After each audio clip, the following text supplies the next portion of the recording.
Going to start with a little story today.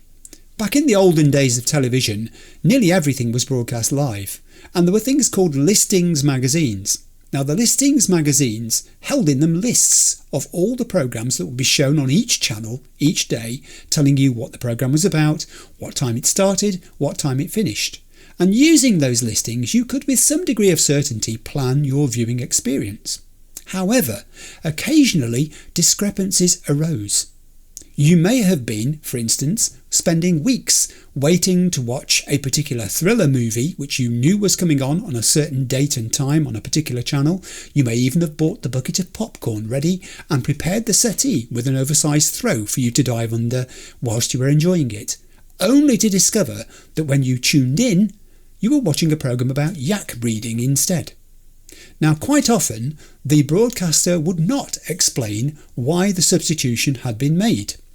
But at other times, they would put out a kind of public service notice saying, owing to unforeseen circumstances, there has been a change to the advertised programme. Enjoy the video. Hello, welcome to episode 27 of Cyberpunk. After the intensity of episode 26, can I just say how much it means to have you watching this with me? It makes me feel like I'm not alone. Your support, your encouragement means more than you could know. I will get through this with you guys helping me. So yeah, thank you. It does make a big difference. I want to turn to the comments from episode 26, and I've got to start with the one that was mentioned a great deal, which was the duration of the video. Now, I have discussed the rationale for this. It was purely in episode 26, the dramatic nature of the narrative, the story events and the sequence of them, the fact that they got a momentum which I literally did not feel it was right to stop. That's why the video went on the way it did, and it was 4 hours by the time I pressed the pause button and had edited and realised what I'd got there.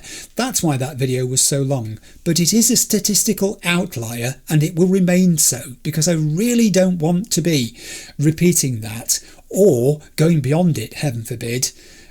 And I'm going to put the needle on the record here, because you've heard this before. My intention is that most videos ideally will be between 2 and 3 hours long, because that is the comfort spot for me as an older guy making videos. Needle off record. And you guys have been entirely positive in the comments. I've had people say, do you know what, Clive, it doesn't matter if it's 1 hour long, 6 hours long, heaven forbid, we'll watch it because it's the Cyberpunk gameplay content that we're here for. We can chop it up, leave it to us, we'll consume it, in however many doses and parts, or whatever you want to call it. It's a bit like medicine, I suppose, that we like.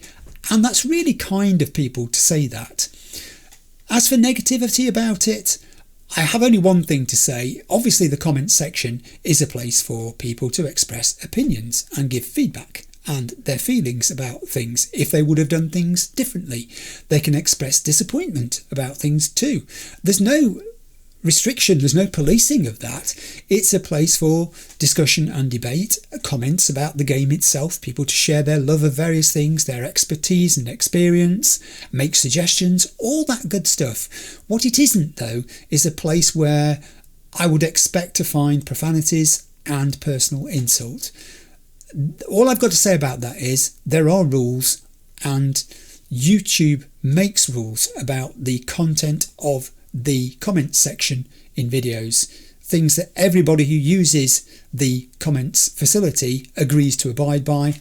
I don't make the rules. That's all I'm going to say. Right. Also, though, while I'm talking about YouTube, let's change to a nicer subject. YouTube Studio on my iPad has done some sort of update. I haven't seen this on the PC, and I've not spotted it happening on my phone, but on my iPad there's a slight tweak to the way that the filter system works. Now, I use my iPad a lot because it's probably the place where I do most of my responding to comments, actually. Certainly when I'm around the house. Sometimes when I'm at relatives as well, I take it with me, and if I get a break and I get a chance, I can spend 15-20 minutes just doing that. But yeah, the thing is, I've got used to the way it works, and there's an issue occasionally on YouTube with comments disappearing. All creators, I think, would acknowledge that sometimes it's hard to find comments. They're there, you just cannot locate them. Case in point, on my iPad is that the way it presents the most recent content to me, so it shows me the most recent 3 videos I've done, and then there'll be a featured comment maybe that is inserted in between them. And you'd think, wouldn't you, it's an unresponded comment, it's the first time I've seen it, that when I click on it, it would open for me to respond to it. No, it vanishes. And I have used all the filters available to me to try and locate the comments that seem to disappear, whether it's like that. And by the way, I've stopped doing that. As soon as I discovered it happened the first time I did it, I thought, whoa, I can't risk that again. But I sometimes find I have to use all the filters available to find unresponded comments. I even have to go into published comments, which are generally the ones where I have responded. And I can be scrolling and scrolling and scrolling, and then I will randomly find a comment from 6 days ago, which I never saw, and I haven't responded to it. And obviously I can then click on that, open it, respond to it. And I sometimes think, I wonder if the person whose comment this was thinks, why is he's waited 6 days to reply to my comment? There's your answer, because they're just not always easy to find. When I can find a comment, by and large, if I've got the time to do it, I will respond to it. I always read comments, always, and the vast majority of times I will respond to them as well, unless someone else has basically asked a question and it's been answered by another member of the community, which is fantastic, and there's no need for me to step in. And sometimes people make comments, and to be frank, I'm not qualified to actually respond to it because they've raised a point that they're looking for a much higher skilled person with more experience to respond to than I am. And I actually do sometimes respond and say, I can't answer this, but if somebody else on the community would like to jump in and do it, then by all means do. And sometimes people do. Other times people initiate conversations with other specific commenters, and I just keep out of it because it's not me. It's not to do with me, it's to do with them. That's fine. But I just wanted to make the point again. I'm so sorry if you do make a comment and it seems to disappear. It's not me. That's all I'm going to say about that as well.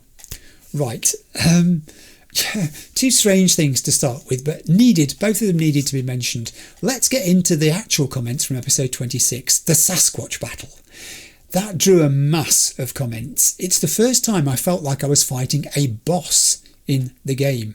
I apparently could, and I didn't realise this, if I'd had a different build or different loadout or different skill set as well, or maybe a combination of the 3, there would have been other ways of tackling that encounter with more finesse, more stealth, or maybe even sidestepping it altogether.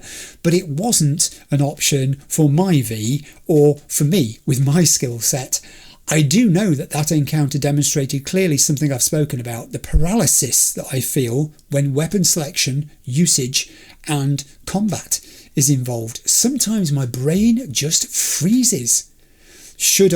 Could I have used quick hacks once I destroyed her ability to regenerate her health? A number of people raised this in the comments. Yes, I should have. It went straight out of my head. That's why I didn't do it. I was too busy telling myself not to panic. And similarly, in the comments, some people have said, you do realise you had a tech weapon that can shoot through things, don't you? And that was another hand slap to the forehead moment. Yes, I know I have. Did I think about using it? No. But using that smart gun and the power machine gun actually as well, but to a lesser extent, I don't think it was great. Using that to complete the job actually became my entire focus. I had tunnel vision. If a brass band had marched across behind the Sasquatch at that point, I would not have seen it, let alone hear it. I made myself do it though. And I didn't flatline, and I think that's a win. It was excellent practice at very close quarter combat in an arena. Yes, I've got to learn stuff about dodging and keeping my face to the opponent so that they can't shoot me in the back. You know, you've always got to know where your opponent is. It's much safer if you're looking at them rather than if you're looking 180 degrees away from them in that situation. Thankfully, the devs had the presence of mind to put those pillars in place, which I'm pretty sure were intended there as cover that V could use, and I did. But wow. People said you could have picked up a hammer when she threw the hammer. Did that occur to me? No. I was so focused on the Sasquatch to the exclusion of all else. Wow, did that set my heart going. Next bit that came up in the comments, Netwatch and the Voodoo Boys. Did I do a deal with the devil by siding with Netwatch? I don't think I did.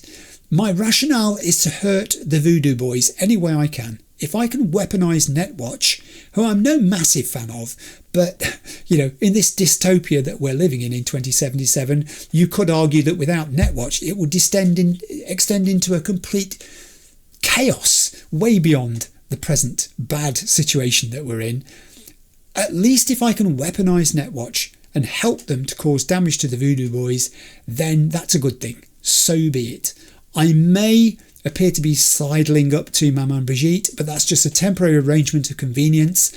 I have something she wants, and she might be able to help me out of my predicament with the time bomb chip in my head. But she is clearly a callous leader. If you're not part of her clan, you're expendable.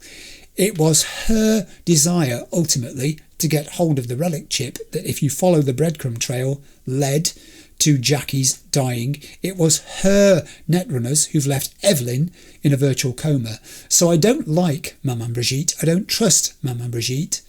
And the result of that is that at the end of episode 26, V decided to end it in a standoff. He had made his first official contact with the Voodoo Boys and their leader, which was something he knew he wanted to happen, but he then has pressed the pause button and told her that before he agrees to her proposed next step regarding the relic chip, he needs time to think. He wants to explore other things. And speaking of Evelyn, as I did there, I also got a call from Judy last episode with an update. It was most unexpected and entirely welcome. The good news is that Evelyn is no worse. That's a massive positive. If her condition has stabilised, then Judy is the best person to care for her, and probably the person to shine the torch that will lead Evelyn's mind out of the dark place where it's currently locked away. It was so good of Judy to call and ask me how things were going, and I know she had a vested interest. She wants to see the Voodoo Boys punished, just as I do, but also she told me to be careful, which was good.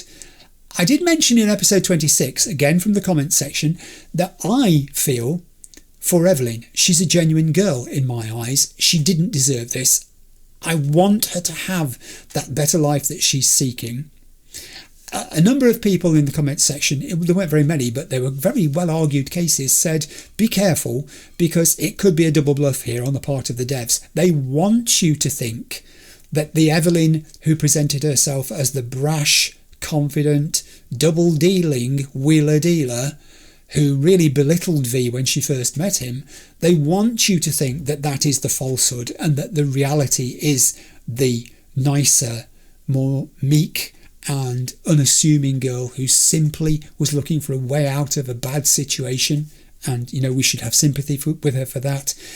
But actually it's a kind of double bluff, and she really is the callous person who was willing to do the dirty on Dex, for instance. I've considered all of that, but honestly I think my take is the one I've got to stay with. I'm pretty sure that Evelyn is the genuine article, that she was simply using bravado. It was an act. It was a very good act, very convincing charade that she put on. Too good, actually, because in her bravado she convinced Maman Brigitte how dangerous she could be, and that ultimately led to the state she's in at the moment. The thing is, though, that maybe after that phone call from Judy, this is what cheered me up. Maybe now, between Judy and myself, that's what can happen for Evelyn. She can have that escape. She can have that better life. So that's basically the end of the housekeeping. So to episode 27. Now, unsurprisingly perhaps, given the near-death experience of the last episode and the stress of it, I've decided to pause the Judy and Evelyn questline and have a break, do something different for this episode.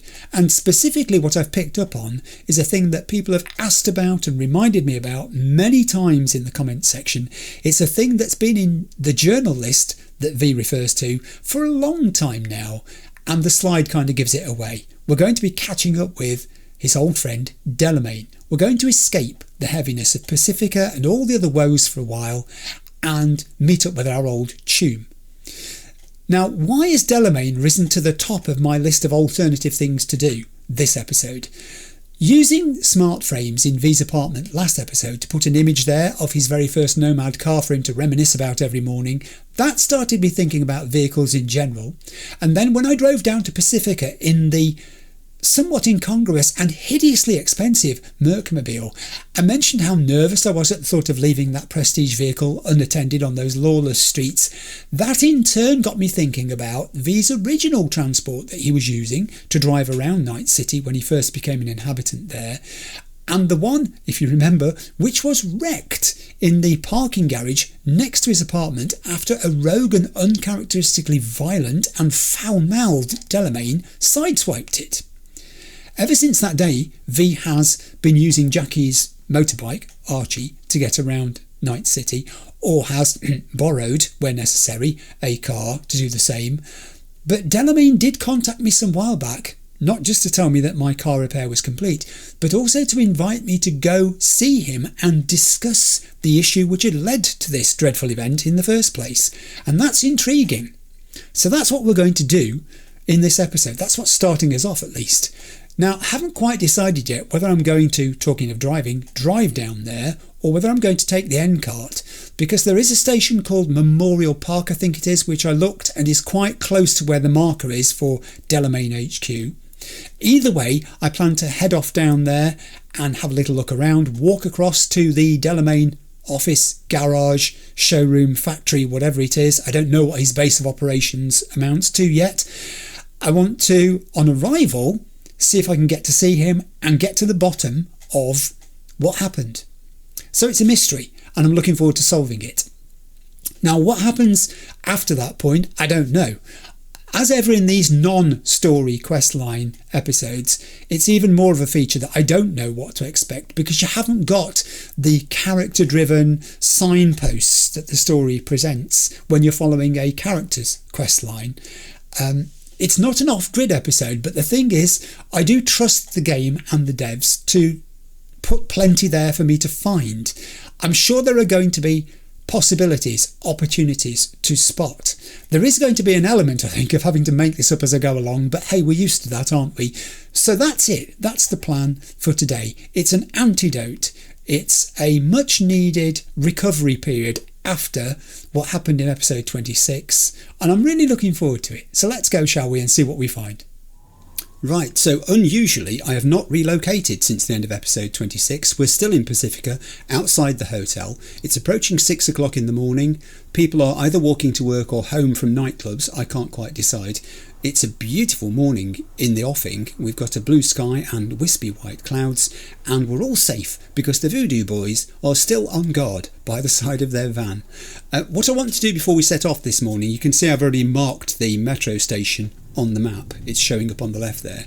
I want to show you a few items from the menu. It's partly in response to things that people have asked about.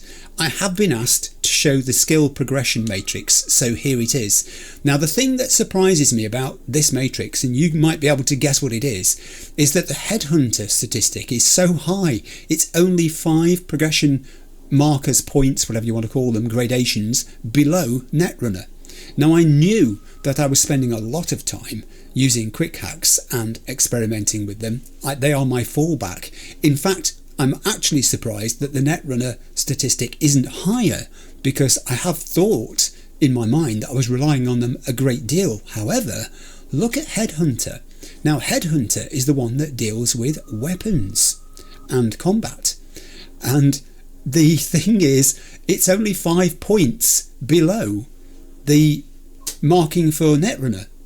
Now, why I find that surprising is because I don't find weapons intuitive. I've talked about this. They frighten me a little bit in terms of when I see the red text describing them and all the attributes and things, it becomes quite confusing. There's a lot of detail in there, and comparing them side by side is, I don't know how you would describe it. It's like comparing 2 shoes and you just don't know what you're supposed to be looking for when you're comparing them. So I am surprised that's so high. I think it reflects the fact that I wanted this to be not relying entirely on one approach. I wanted it to be a mix of weapons and quick hacks. I know I'm not comfortable with weapons too, so it looks like I've made myself spend time with them. And that's what I can put this down to. It's purely that I've made myself practice. And this is the reward that I've got for it. I'm only 5 points less on that than I am on Netrunner. I still think of V as a Netrunner. I don't think of him at all as a combat specialist with weapons, with guns, with rifles. Heck, it took me forever to get round to equipping and using a tech weapon, and it was only last episode that I used the first smart weapon properly, and we're on episode 27 now, so you can see what I'm talking about there. This is an actual fact. I'm not sort of exaggerating this. Weapons are a bit of a fog to me. I take heart in that I have produced, without really knowing it, a balance between using quick hacks and using conventional weapons, because it would have been so easy for me just to have gone purely down the Netrunner route and hacked and ignored weapons to the greatest extent possible, and I haven't done that. So I'm quite pleased. It does reveal something. So yeah, those people who said you must look at it, I don't look at it, and when I did, that was the surprise that I got. I'm not surprised by the other three on here. Shinobi, which is to do with stamina, dodging, dashing, it's movement based really, things to do with movement, as you can see there. I have not invested in body. I think my attributes for body are still on 4 points. I'll check that in a moment, I'm pretty sure they are. Solo similarly here, if I can get the word out, isn't great. Fists, gorilla arms, it's the physical stuff again, which I've not really done much about. And in terms of engineer, I do get the occasional points for engineer, which come as a surprise when I do, but that's, increases cyberware capacity, which is useful. I have only used one sort of grenade in the whole playthrough so far, so you can probably see why that is still low down there. But whilst we're in menus, and I was right, I have got 4 body points there, I just want to remind you that when I get to level 30, that's where I'm going to spend the attribute and perk points that I've got saved up. It's also when I'm going to make a Ripperdoc visit. It's also when I'm going to improve my cyberdeck or replace my cyberdeck, my cyberware in general, quick hacks because level 4 will open up at that point, all that good stuff. And talking about level 4, I want to pop into inventory and into my backpack and show you what I'm carrying around with me in terms of weapons. I'm carrying this lot. Now, it might seem a great deal. It isn't, because my carrying capacity has increased to 365, as you can see, so I'm not too worried about that. I've got 250 points there of spare carrying capacity to play with. That's a lot. I don't think I'm going to slow down to the point where I won't be able to run. I'll be surprised if that happens ever again, actually. I'm hoping it never does. But the reason I'm showing you this is the game is very clever in that it starts presenting with the opportunity to pick up level tier 4 weapons as you get close to the point where level 30 arrives. So I have done. I haven't got rid of any tier 4 weapons that I've picked up, and the result is that I've got these 7 that you can see here. I have not investigated their characteristics, I've not looked at their red text, I've not compared them, I couldn't even tell you which ones were smart, tech or power at this stage, but I'm hanging on to them ready for when I reach tier 4 and I can start using this stuff. You may look at them and think, oh, that's a good one, or you may be looking at them thinking, oh, I'd get rid of that, that's completely useless. I don't know. I mean, by all means, in the comments section, if you've got opinions on this, let me know. As I said, that's what the comments section is for. It's for discussing the game. You guys know a great deal more than I do, and other beginners read the comments section in the videos too, and I'm sure it's incredibly helpful to them that people pick up on stuff that you say. Even experienced players of the game comment sometimes in response to comments that you guys have left, saying, I did not know that. I've played the game for 3,000 hours and I never realised that before. So there you go. That's what's in there anyway. Also, I wanted to show you that I have finally got round to converting all my tier 1 components to tier 2. It does it in batches of 5, which is why you can see 4 there, because there wasn't enough to make a batch. I've done the same with tier 2 and converted them to tier 3, but I have not converted my tier 3 item components into tier 4 yet, because I'm still in the segment where tier 3 is my maximum, and it's just possible there might be an emergency or an opportunity of some sort where I'll need some tier 3 components to do some crafting. I'm not saying it will, but it's not hurting anyway, just to keep them as tier 3 for now. Tier 4, I've only got 110 of them. That will improve a bit when I convert my tier 3. Tier 5 have started to appear, but they're as rare as hen's teeth at the moment. So yeah, I just wanted to show you that. It's nice sometimes to stop and look in the menus and see what is there. Okay, so we're going to drive to the metro station, to the N-Cart station. I've still got Mercmobile here. I actually quite like driving Mercmobile around in this district because it feels subversive. Knowing the control the Voodoo Boys have. Here am I, this Avenger, almost, in my swish car. And they can't stop me from driving it. I mean, they could try and steal it, but they haven't yet. Someone said, don't worry, your car doesn't get stolen. It's good to know that. It really is, because of all the cars I would not want to lose, this is probably at the top of the list. Now what I am going to do, and I'm stopping in the middle of a junction I realise, is one more thing. There was me saying I surprised myself by how much combat statistic I've got there, how much progression I've made in terms of using weapons. The reason I think it's happened is because I am making sure that I do things like this. Even though this episode today is intended to be, I suspect, more sedate, I can't imagine there'll be gunfire at Delmain when I go to talk to him. I'll be surprised if there is. There might be, I suppose, but I'd be surprised if there is. So it's quite possible I could have a whole episode with no combat, no gunfire at all. It can happen, I guess. So what I thought I would do is just start off by warming myself up by doing this assault in progress that's here right next to, it looks like it's like literally meters away from the metro station. And if I don't get to do any more combat today, at least I will have kept my hand in doing this and earned a bit more credit by doing so. So let's mark that off. I've done it. I'm going to head there first. Is that now showing up? Yes, it is. NCPD. Let's go. The sound of this car.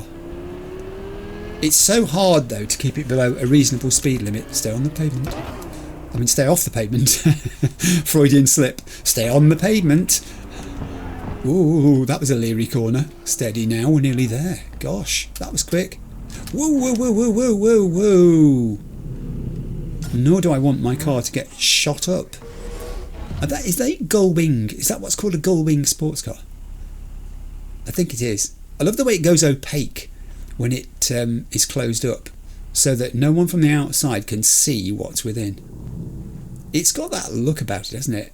And sometimes it looks glossy and other times it looks matte on the surface. It's like it's some sort of tech surface, almost like stealth, isn't it? And the rear of it is more shiny, but the front of it, I think, is completely different. Anyway, that's all we've got time for today on admiring superhero supercars. I need to know who you are. Oh, he's a scavenger. He's a hound. Or is that his name? Let's call him Hound. We'll call you Hound. You got any friends, Hound? Yes, I have friends, said Hound. But there's an electric shopping cart. Shopping cart in the way. That guy looks like he's kind of on guard there. I don't like the look of that. I think I'm going to have to sneak around him. What I need is a very large hedge to go and hide behind. So I'll use this one. Which isn't very large. What a pathetic hedge to hide behind. I mean, I'm probably... Can I make the bushes move? Yes, I can. Look. Look. See if he spots me moving along. No, he didn't. Can I actually see through there? To get to his friend, who is Mikhail Glowinski. Hello, Mikhail. Good to see you. Let's ping you too and see if you've got any friends that didn't get picked up by the first ping. No, it doesn't look like it. I think that is our lot. There is, I've just noticed, a camera there which we could take control of. He's definitely patrolling, this guy. Look at him. He's got the instincts of a scavenger. He's looking for bodies. Well, he's not having mine. There's my dude. Yeah, there's my dude. Wee, he has a friend, and I can't tag you. I can tag you. That was good. Sometimes that doesn't work. Excellent. But it does mean I can't go in through the front door. So I'm going to have to hop sideways over this here hedge. He still can't see me. Stand up. What's down here? Alright, we have options. I can go to the end and climb in. Let's go. Actually, I could climb in this side too. I don't know whether I would though. Is that door going to open? I'm a free man. I have the right to relax a little, don't I? What? I think your output would have something to say about that. Oh. Trouble in Romance Land. No, the door is not open. I better not climb over there.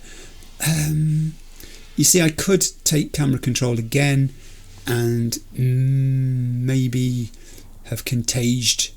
There isn't a camera here though. Is there just the one camera? I can't remember how many there were. I believe there is just the one camera. Yeah. No, there are two cameras. Oh, okay, right. However, buoyed by my statistics that I saw when I went into the skills progression chart, I'm not going to do it using the camera today. I'm going to, if I can do it, jump up here. Steady. Now I'll use some quick hacks. So, this guy's far enough away to have an overheat of his own. He can have that. While that's taking effect, these two are close enough together to have a contagion which I can afford, and I'll get a gun out just in cases. He's gone. And these two are going. He's gone. He's not gone. Ooh. He was lining up a bead on me there. Good shot. Worth an eddy. Worth an eddy. I'm congratulating the gun because it was nothing to do with me. Oh, poor guy. This is when one of those aliens kidnapped my wife. Help me celebrate cards can be found. So, what was your name, by the way? Rat. I mean, you know, he's a rat, but maybe his friends called him that too. Let's do some looting. Yes, there is a laptop here. I have spotted it. I shall return. Hope that gun hasn't broken it. It has not.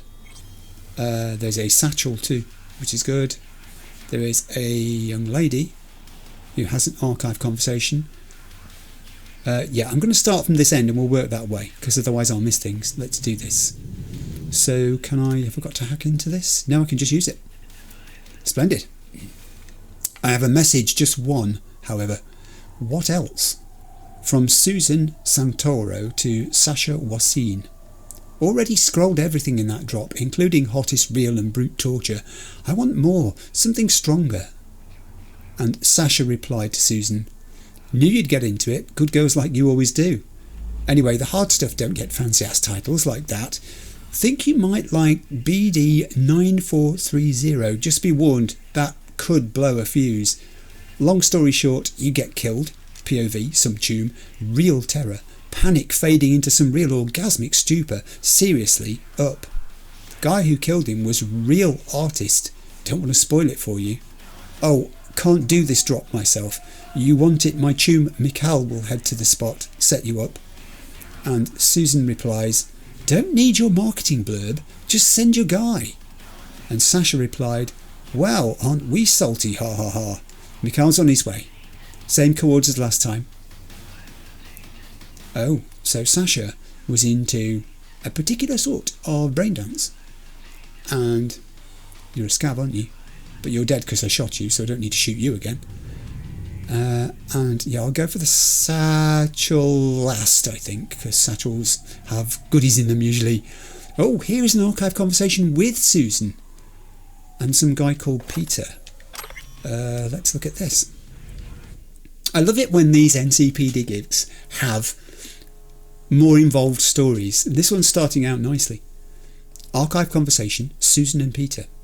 Susan, it's never enough. It's this job. Peter, told you, stay in prevention. You spend your whole day editing BDs of up. You will get up yourself. Susan, choom, it's that high you get when you jump out of the murder Vic. It's unreal. You feel like you're really living. I'm hooked, understand? Peter, yeah, got it. You wouldn't be the first editor on the force either. Susan, we don't have like an NCPD assistance program? Peter, in the NCPD? What, you just start yesterday? Come on, this one you got to deal with on your own. Listen, I'll send you a contact. A guy, I know, gangoon but alright. Sell you some scrolls. Once you're hooked, you're hooked. You're not the first, but there's ways to live with it. Just don't meet in uniform. Susan, I'm not a gonk. Peter, hey, nothing personal. I just know how this stuff can go sideways. Wanted to throw it out there. Oh, Susan, is that you? She's NCPD. Hi, you're a scav. Well, used to be. I have no time for scavs. Absolutely no redeeming features whatsoever. And I'm still squatting down, I've just realised. I'll have your weapon. Thank you. And I'll take your fleet shot as well. I know. I'm sorry, what can I say?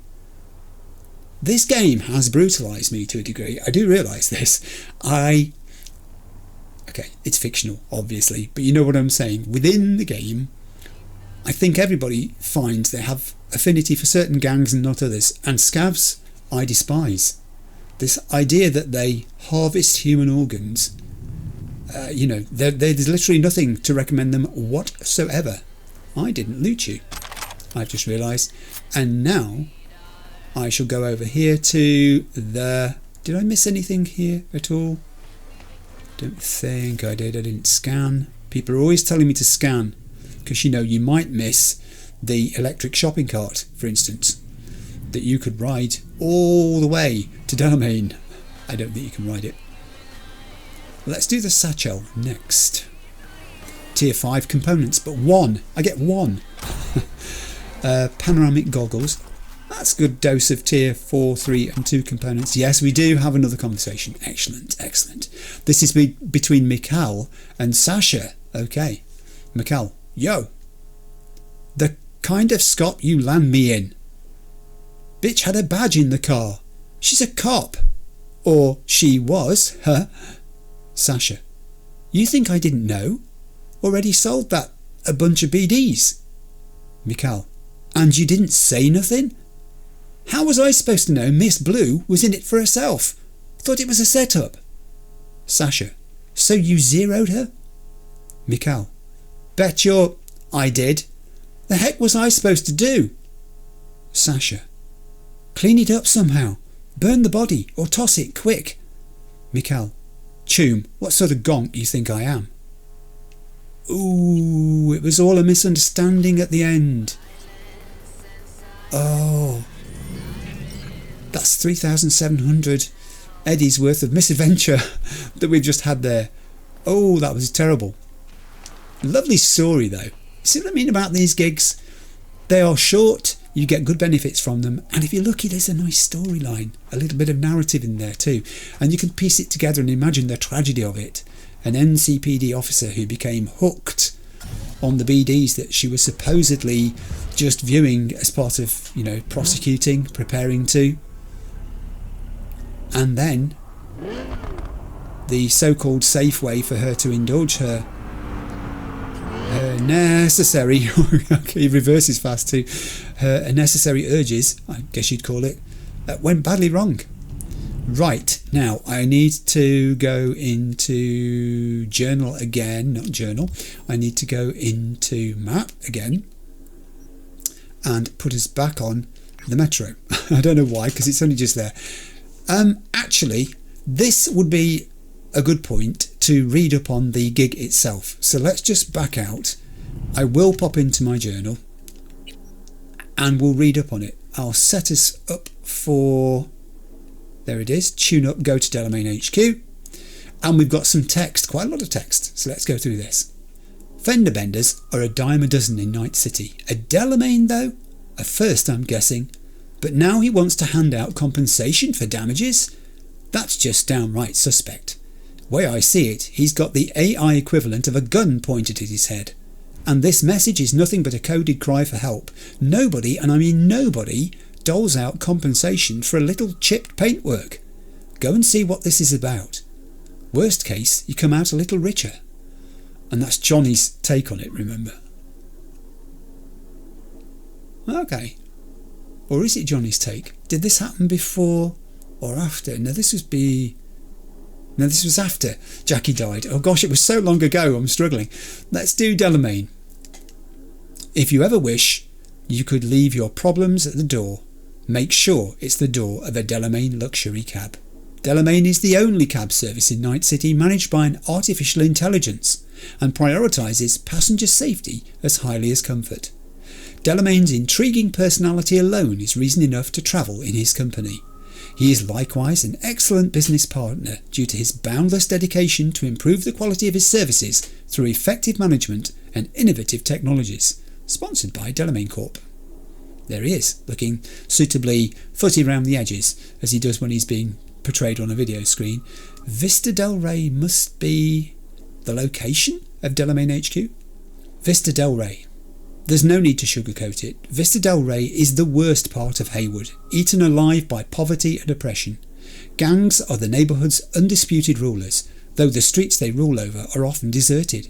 Fugitives or suspicious types hide in the shadows of mega buildings that have seen much better days. Now their run-down exteriors seem to scorn you as you pass them. It's no wonder then that Vista is a thorn in the side of the powers that be in neighbouring districts like Corpo Plaza and North Oak. Corporate executives would happily forget about the squalor of Haywood if it weren't literally right on their doorstep. Every once in a while, rumours circulate that the city's authorities could take over and clean up Vista Del Rey, but who'll actually step up to the task? I mean, the picture looks grim, doesn't it? It looks the sort of place where it's not postcard stuff. If you're trying to advertise visiting Night City, come to the bright lights. Nah, that's not going to do it. And we also have red text on artificial intelligence itself. Artificial intelligence. Artificial intelligence began as simple algorithms meant to simplify our lives. With time, some became convincingly capable of simulating humans, with programmed personalities one could even grow to like. There were also weaponised AIs, essentially military technology used to break through enemy security in the net. But then netrunner Rach Bartmoss arrived on the scene, and with him the infamous data crash. Bartmoss's target was the corporate data fortresses, his goal to steal the data held within and unleash it into the net. What he achieved was a full-blown war that would transform cyberspace for good. As a direct result, AIs began to mutate, becoming deadly dangerous. Thus, rogue AIs were born.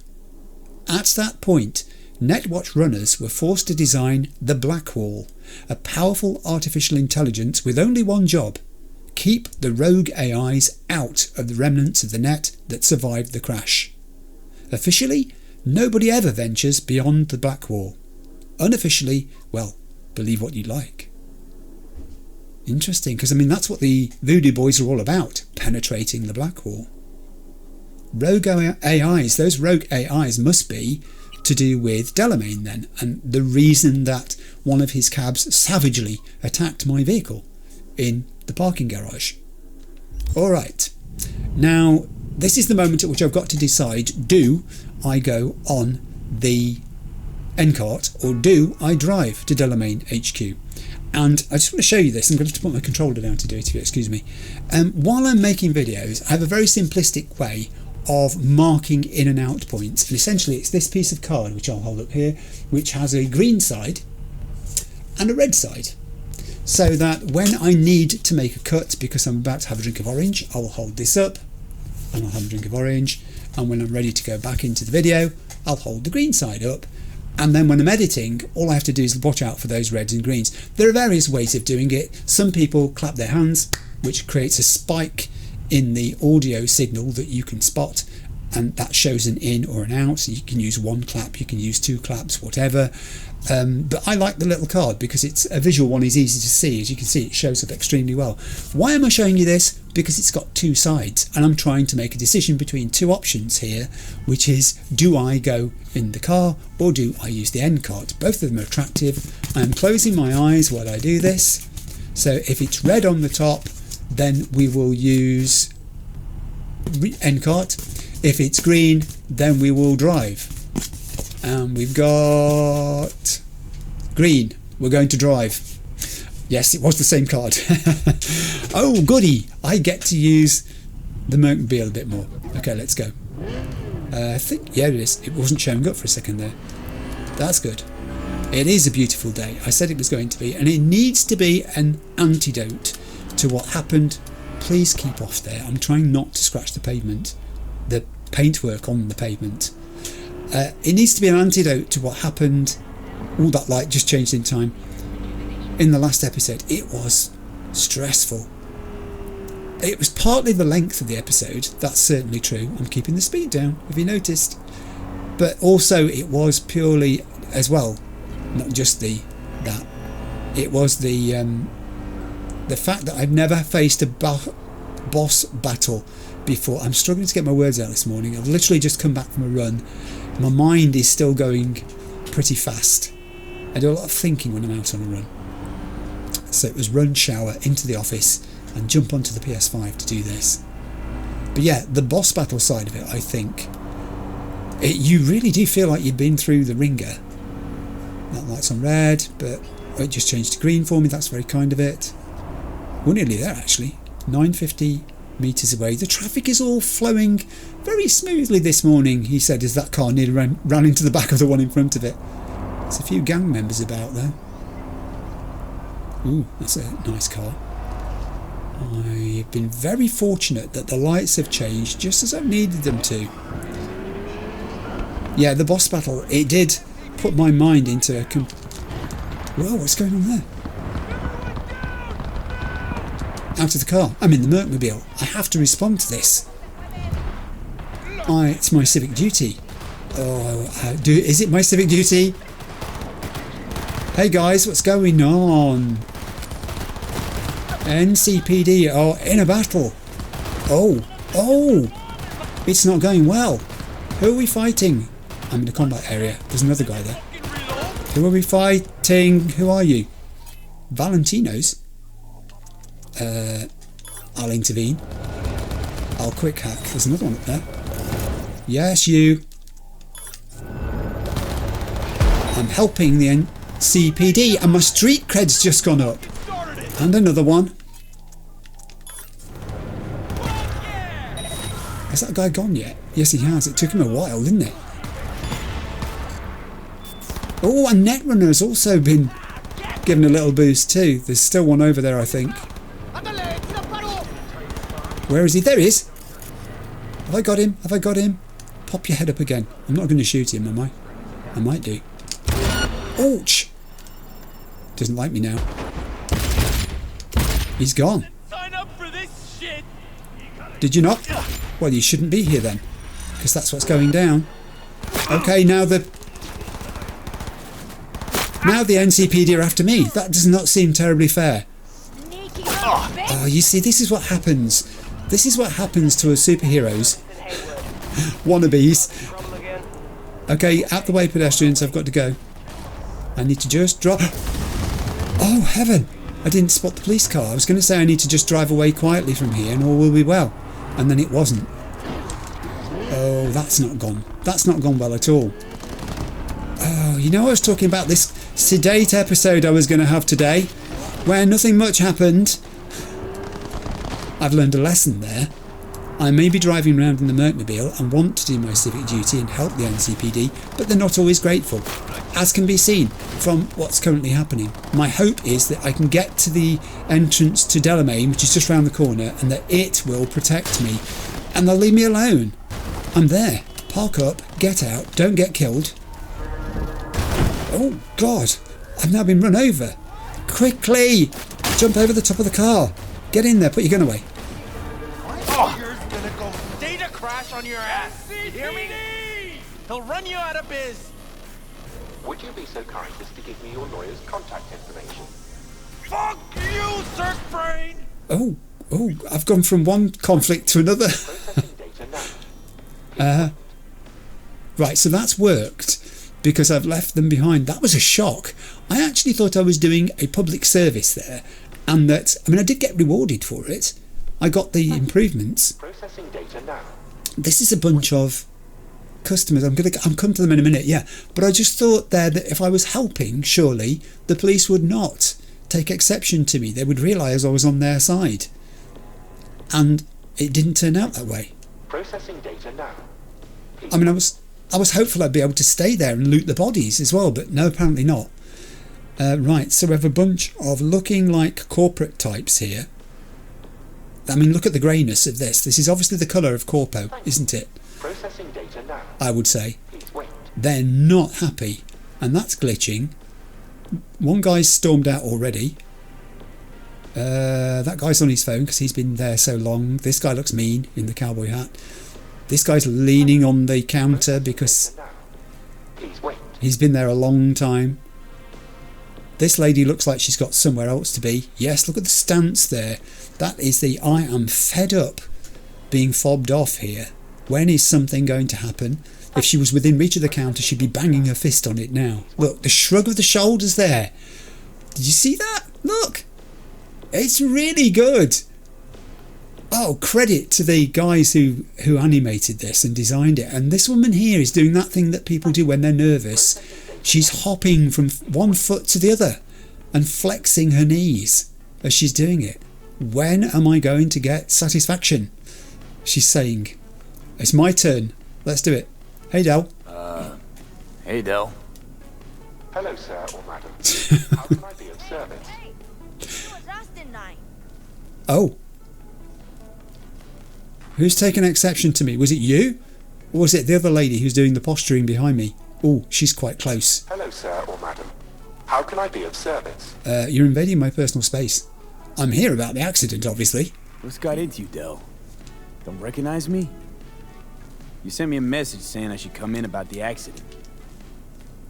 You are currently speaking to a Delmain network subroutine. Oh, right. Alas, my operational capabilities are limited.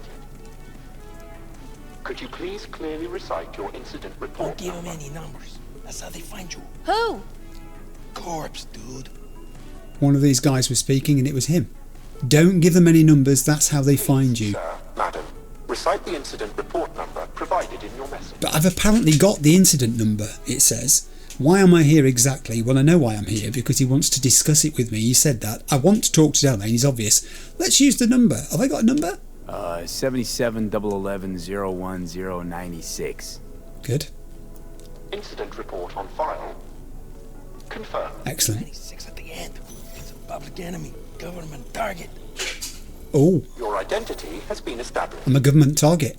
Mr. Hans Jonas, what phrase would best describe your experience of incident number 771111101096? Do you know, I think they deliberately chose a big number there because they knew that Delmain was going to enunciate it one figure at a time and it would be painful listening to it. Experience of incident number 771.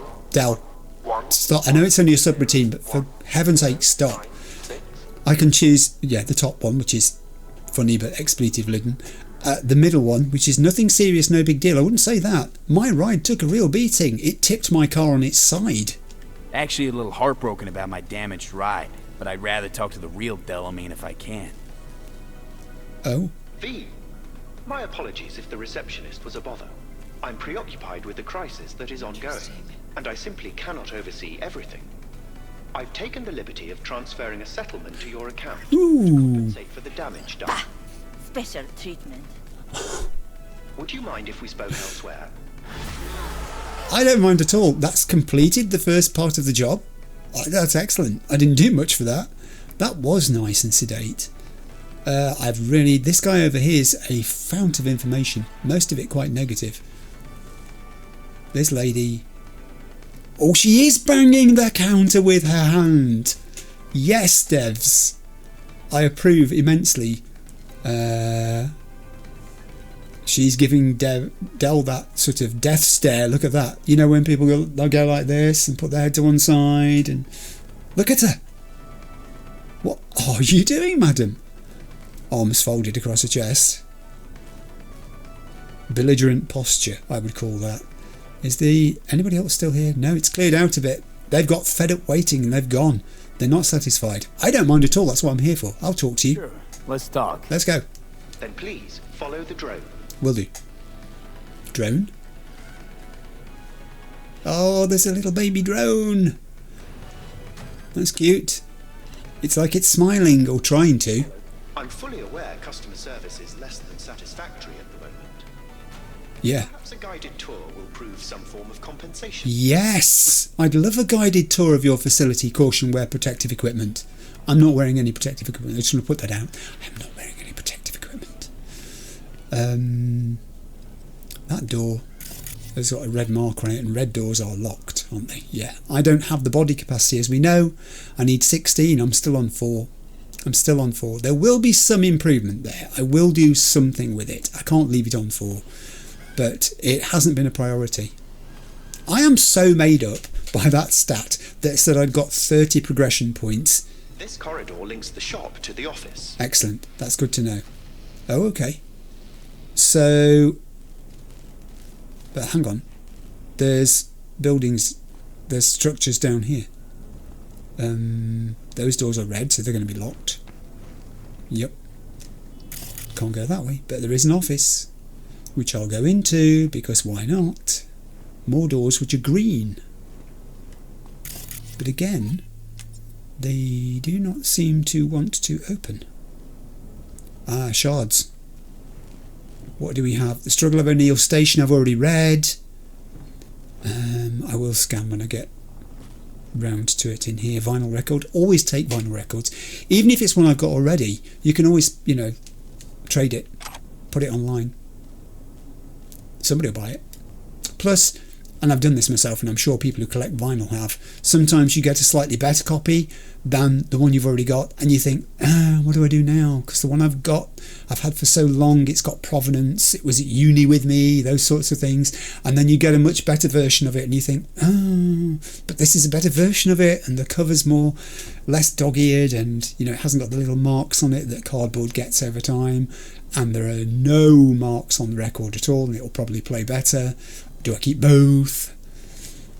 I do, actually. I have got several copies, several instances of LPs in my collection where I've got 2 of them, because I spotted a better condition copy of it, but really wanted to keep the original one as well, just for, sentimental reasons. I can hack this. I'm going to hack it. Oh, okay. A different sort of hack. I'm not sure what I did to it. Let's find out. So I'm going to go to local network first, actually. Oh, it's the double doors, is it? But it does say locked, and I don't think I can do a sausage about them. So I'm not even going to try. Files, I have one. Let's do files. Finance report summary. Our cost-benefit analysis of the last 3 years clearly demonstrates how staff cutbacks and investments in shop automation have yielded a positive impact on financial results. Lower expenditures in fixed costs and compensation for damages have allowed for the necessary surplus to make major investments in fixed asset modernisation, the largest of which, a modernised control room, will allow the company to better maximise vehicle efficiency and coordinate traffic management systems. My financial forecasts predict a return on investment within the next 14 months. Things look relatively good then. Automation though. Okay. So this is a bit of a weird order to these, and I'm trying to work out what order I should read them. I'm going to read the second one first, a well-earned holiday surprise. Because obviously the top one, if you've frozen the bonus funds, that's not a good surprise, is it?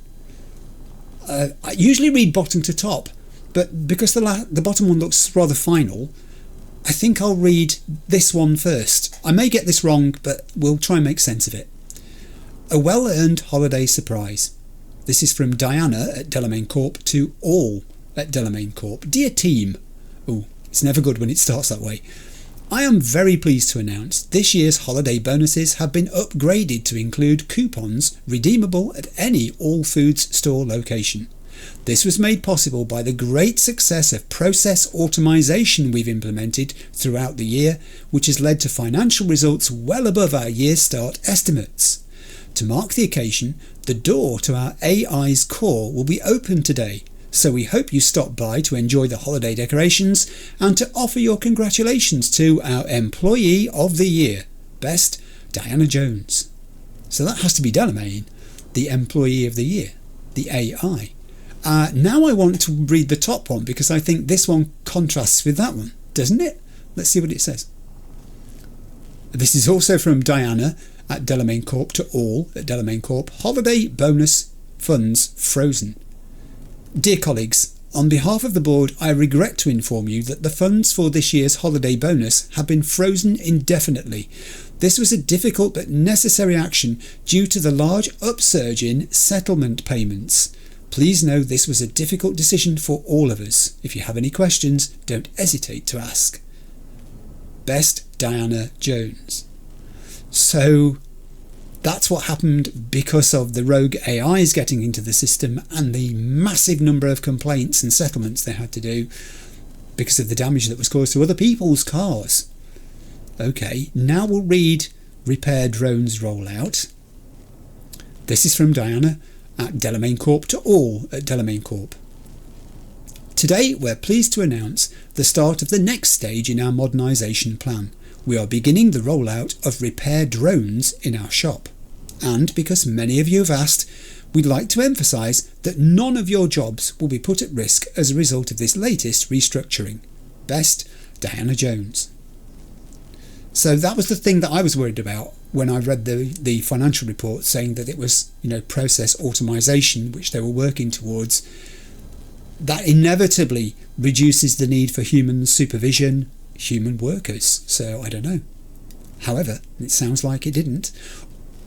Although I've just realised I haven't seen any humans yet. Have we? There aren't any humans there. This is from Delmain at Delmain Corp to all at Delmain Corp. So this is going to the human operatives, yes? Oh, thank you and good luck, dear former associates. I would like to personally thank you for your years of dedicated work. Without you, this company would never have risen to become Night City's premier cab service. Your severance packages have already been transferred to the appropriate accounts. I wish you the best of luck in your future endeavours. Delmain. Oh, so they did get rid of large numbers of human workers then. Maybe they've all gone. There's no one here. I need to scan because there's stuff here. We have I've read that one, Green Death. It was a novel. It was really good too. I enjoyed reading it. There are no humans here anymore. I have another one which I've read and one I haven't. That's good, that's good. Careful. Don't injure yourself. Chrome Night Love. Yeah, I read that. Remember that one. Mutant by Moonlight, however, I have not read. Mutant by Moonlight. It was a night like every other. An oppressive black smog choked the city, pouring into the wicked hearts and lungs that breathed there. Acid rain drummed against thousands of window panes, the cityscape like a surreal tessellation of piano keys. 30 years came and went. Nothing changed. I stood at the window, smoking cigarette after cigarette, my thoughts distracted by the memory of a woman I hadn't seen since the war's end. And then I heard a knock at the door. Just like her. Just like 30 years ago. Come in, the hoarse words strained from my throat as I mechanically lifted my hand to the wall panel. The metal door slid open noiselessly, revealing a slender figure draped snugly in an inky black neomill dress. She stepped inside, her gold-plated hips glinting as they swayed. Her lips were a deep ebony, but her eyes Her predatorial yellow eyes pierced mine and scanned me from head to toe. For a moment it felt like they were prying my very soul from my body. Then I twisted my lips into an ugly smirk. I remembered my soul was already long gone. I left it in the war, along with the flowers I placed on my mother-in-law's grave. "Someone's out to zero me," she broke the silence with an attention-demanding bluntness. The smooth allure of her voice clouded my mind. I never noticed her third hand, a mistake that would spell my doom. "Impossible," I started with the beginnings of a roguish grin. "Who'd ever want to kill a woman with hips and lips like yours, and a corpo no less?" She narrowed her impenetrable yellow eyes for a moment. In a whirl and blur, she now pointed a machine gun at me with rock-steady aim. "You don't understand," she said quietly, her barrel fixed at a point between my eyes. "It's you. Don't you remember anything, dear brother?" Memories flashed. My nightmare of the war. Eusebio's blood, frayed wires, the tattered remains of a plush tapir received from Margaret just 2 days before she died, and her father's last words. Words about my twin sister, a mutant, abandoned at birth. The promise that I'd find her. Too late. She found me. I love these novels. They are like a dystopia within a dystopia, based upon the dreadful things that have happened. It's as if people have seized upon it and used it as the theme for their literature. It's like, this human need that even in the worst of times we can still read things that are even worse. It's kind of like a relief for that feeling. It's a reassurance. I love that. That's really intuitive stuff. I thought that was very well written, and I've just spotted... Did I see that one on the way in? I don't know. I did. Did I see that one on the way in? Is it the same one? Oh yeah, it is. The Struggle of O'Neill's Station. I've already read that. Yeah. That has been read. Okay, where's my drone? I'm betting I can't go through those doors because they're red. There's my drone. He's waiting. It hasn't got a name. I haven't got any protective equipment. I keep telling you.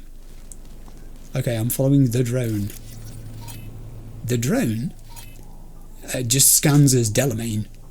No affiliation. I don't think I'll need to attack it. There are no humans to be seen in this facility. There's a lot of unfinished stuff lying around. What's this? This is a... Oh right, production year up to 2077. It's very light because it's an aerial cab, apparently, yet to be fully assembled. It appears Delmain is expanding his services to include aerial cabs. Okay.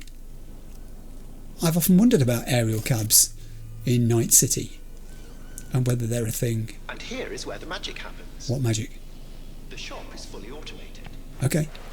I'm pondering broadening my portfolio to include repair services. Right.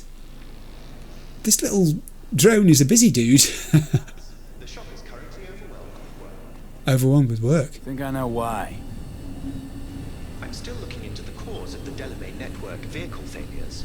My working hypothesis is an advanced virus. Ah. I must resolve the situation quickly. This sudden rise in incidents is proving costly, aside from drawing unwanted attention to the company. I'll bet. Yes, I've had to follow the drone there, so I've missed a few things. I'm just going to pop back and have a quick look. Was there anything else to spot in here?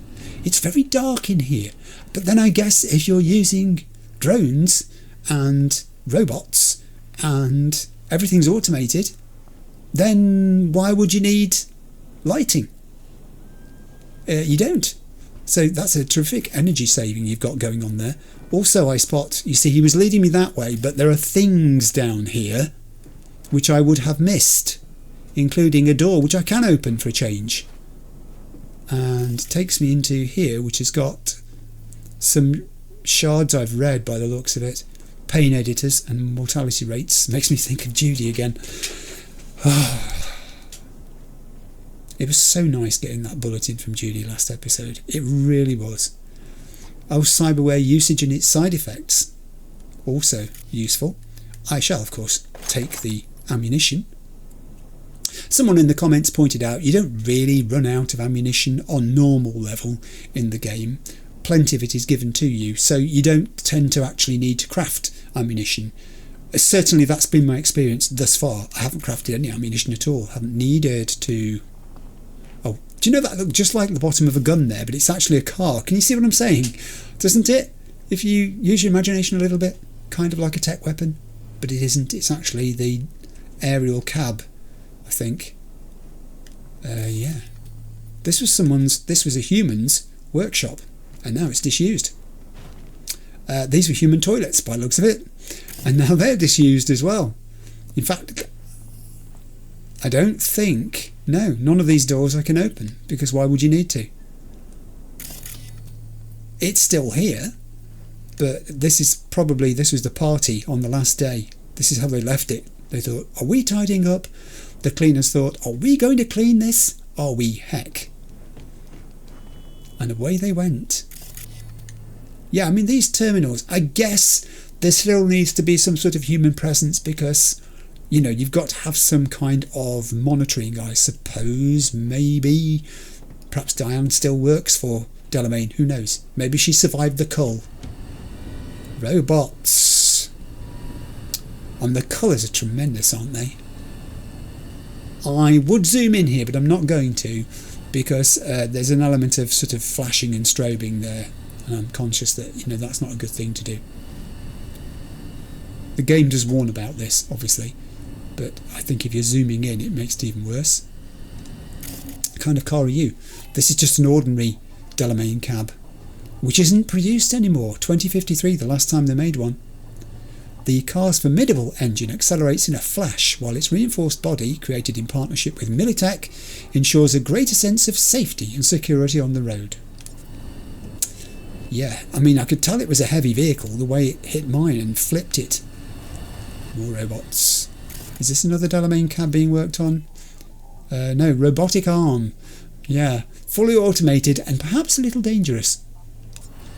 Yes, I can imagine if they were to be malfunctioning, there could be fun. What's in here? Why is this fenced off? Oh! There's an exit grate there, rather like the exit grate that I went through a couple of 3 episodes ago. Wow. These are like scribing into metal by the looks of it. Are you dangerous too? Oh no, industrial arm used to manufacture drones. Okay. Alright, there's a lot going on in here. Very self-sufficient, Delmain's little pad, isn't it? And I'm guessing because this has got a red light over it that I won't be able to open this either. Indeed not. There's a kind of ladder there, but I think it's just built into the side of the door. I've still got the metro station marked, I've just noticed on the map there. It keeps showing up in purple over on the side. Yeah, we can't go through that door either. It's a door, you're correct, it is. Let's follow the drone and see what happens. Where did the drone go? Oh, there he is. Hey, drone. Sorry, a little pause there. My wife just tapped on the door to let me know that she's heading out to the post office to post a parcel. It's quite an important parcel, so I did tell her to let me know she was going to do that. Right, follow Delmain's drone. I'm following. I'm with you, little choom. And we're heading into here. Okay. The control room. I feel honoured to have you here. Oh, the control room. Surprisingly. I just made this point. What's with all the lights? You don't actually need the lights, do you? Actually, do you need a control room? These controls are all at the height where a human being would be able to operate and supervise them. Control rooms are for organics. Yes. What good is it to you? There was a time this facility was human operated. I gathered that. I simply inherited their infrastructure. But you see, Delmain is cold, isn't he? When we were in the back of the Delmain car with Jackie, and Jackie was dying and then Jackie died, Delmain offered me the options for what I'd like to do with the body. He's rational, he's objective, and he's just like that. He's very efficient, and he does have quirks of personality about him, but very matter of fact. All those human operatives got laid off, dismissed, were done away with because they were not necessary anymore. But to Delmain, it's all about the operation and its efficiency. I inherited their infrastructure. All these lights, what are they for? That's what I wish to discuss with you. A green light denotes a vehicle with which I am in contact. Okay. As you can see, that is no longer the case for some vehicles. Those are the red lights. Okay. Repair drones can't take care of this? This time, I fear, human intervention is required. I'm aware you offer a broad range of services and are unusually discreet. Thus, I'd like you to assist me in recovering my missing vehicles. Oh, Delmain, you need my help. I reckon I'm going to get paid for this too. Why is discretion a concern? Unnoticed, unbothered, right? In my case, broadly tolerated. Yet a marked increase in inspections suggests the authorities have begun monitoring me. Ooh. Talking NCPD or Netwatch? The latter. My legal status does not fit neatly within current regulations. If I'm not careful, I could easily be categorized as an illegal immigrant. Good heavens above. That's intriguing. So Delmain's, those types of AIs in this game are incredibly rare then, because they haven't yet reached the point where Netwatch has decided what to do with them, or how they should be categorised, as Delmain's just said there. So he's trying to fly under the radar here, and anything that causes suspicion, draws attention to his operation in a negative sense, like colliding with lots of citizens' cars, causing them and their vehicles damage, has got to be avoided. So he wants this fixing quietly. That's really interesting. I will help. Okay, sure. I'll go after you, missing wheels. Yes. I'm pleased to hear it. I shall send you the coordinates of their last known locations. Great. You must simply deactivate each. I'll then re-establish the link and return them to my garage. See what I can do. Delmain vehicles are exceptionally secure. Be sure to have a scanner with decryption capability on your person. I have a little indicator pointing to my right, which is sending me to a box which contains Delmain's scanner. Yes. Thanks. I've done it. I've taken the scanner. I haven't scanned the control room particularly beyond what I did there. There is a box over there which I'll go to if I can get to it. Yeah, I can get to it. So they built this control room and it was state of the art, and an AI could run the whole thing. And I don't think the humans ever got to really use it very much, because by the time it was completed, it was at that stage where they were saying bye-bye. And they got Delmain to do the final text to all the workers, not Diane. So maybe Diane did go with them. Maybe she was got rid of. I spotted this laptop and I can't use it. I thought it looked like just the sort that you can. It was glowing and it was open. But no, it was a red herring. Good one, devs. Got me there. There is a doorway here, which I can just walk out of. I was tempted actually to use those stairs when we were on approach to this room. Out of the corner of my eye I did spot them. Also I suppose I should go around this corner. Ooh. I have a... oh, hello. I have a hole.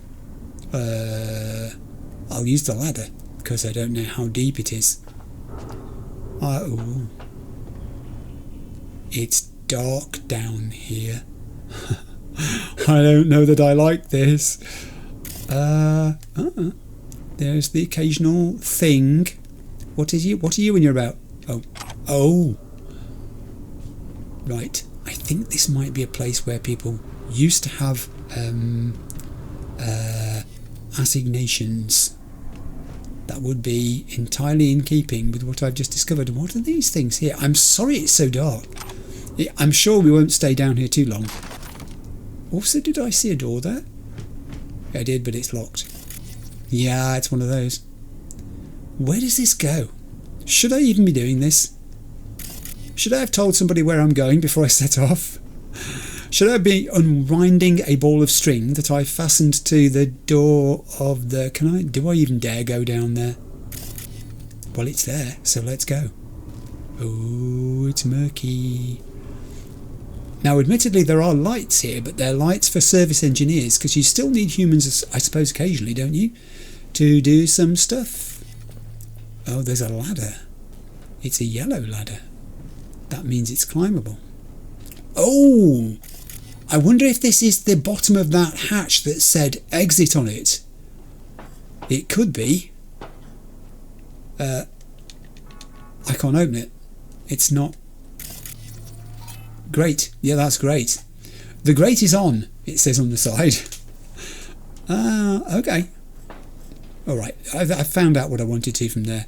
I don't think this goes anywhere, does it? Does it? No. It's just these massive pipes. I'll climb back out of here. That took some effort, didn't it, V? And I'll make my way across. It's a bit disconcerting the way that dust falls from the ceiling here if you're not careful. Where's my ladder? There's my ladder. In the far corner. Oh, it's like coming out of a pit. Literally. Back into, well, I was going to say daylight, but it's not very daylight, is it? We'll go upstairs as well, just because it's here. And some very clever and kind designers built this. I love the sound of metal steps. The way they creak when V's climbing them. So what was here then? That's the control room.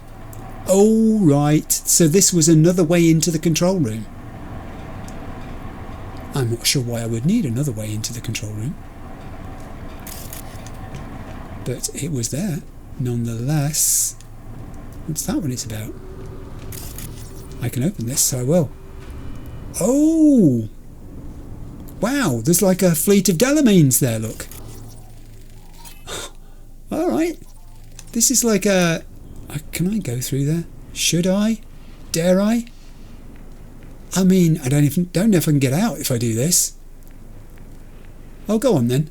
I don't think it's too far down, is it? Onto a catwalk. Whoa, this is smart. Someone's left a radio playing. Why would they do that? These stairs go up. Let's follow them and see where they go. There's a big gap in a catwalk that way. There's a door here, which I can open. Oh, okay. I had no idea that this facility was going to be so explorable. Have I just made that word up? A lot of this equipment looks like it's automated anyway. That door I don't think I can open by the looks of it because it's got red on it. However, I do have some Eurodollars, only 61, but the human who left them behind, and a safe with rather more Eurodollars in. I do tend to miss safes, and people point this out to me when I do it and tell me that I've missed them. I have said before I'm not a completionist. I will miss things. It's a first time playthrough. There would be something wrong if I didn't miss things. I'd be crawling at such a slow speed we'd never get anywhere. And I don't want that to happen. Jump. I think I may... Oh no. I was going to say I may have exhausted everything, but someone's left some perfume on the steps for me too. How thoughtful. I can exit that way by the looks of it, so I shall. It's probably not the way I was meant to exit, but I wouldn't have missed seeing the garage here for the world. All these Delmain cabs presumably are working, but just surplus to requirements at the moment? Are Delmain still actually out there and running at the moment, or has Delmain got them all closed down while he's investigating this? Maybe the fleet has been recalled. Maybe it has. Okay. There's so many little trapdoors and things here. This could well be I think I got stuck there. This could well be... It says exit on it, and it said use on it, but when I tried to use it, it didn't. I'm sitting on it. Can you see? My hand's not going anywhere. Perhaps I need to try and open it first. Let's scan it. No, it's not going to let me do it. It's rather like... Yeah, I won't describe what it looks like V is doing at that point, but I think you've probably gathered what it was I was thinking of, which we won't talk about. There are no toilets, as far as I can tell, that need using in this game. V has no bodily functions of that sort that have to be tolerated or incorporated. Oh, that would have been a great box to loot there. Alright, well, I've reached the edge of it by the looks of it. Can I open this shutter? Can I open this shutter? How? How do I open this shutter? I've got a marker saying leave the garage, but I can't leave the garage. Okay, I'm going to have to go back up. Climb, climb, climb. What's the matter with you? That's curious, though, that they would include that room. I never thought of going there. I'm trapped. I'm going to put an edit in here while I find my way back to where I came from.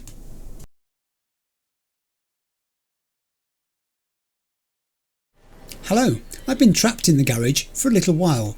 I haven't been there all this time. It's 2:32 PM according to the clock there. I've also been downstairs and had a quick word with my wife about the parcel that she posted and the exorbitant charge for doing so. I've changed my appearance because I'm wearing a jumper now. I was getting a bit cold. Yeah, I looked around the garage for all the possible ways out that I could think of. None of them worked, including scanning the cars to see if any of them were unlocked and could be driven. None of them can. It may have been a cute mechanic had it been possible to have driven one down to the bottom there where the roller doors are, have them recognise its approach, roll open and let me exit that way, but no, game said find a different way.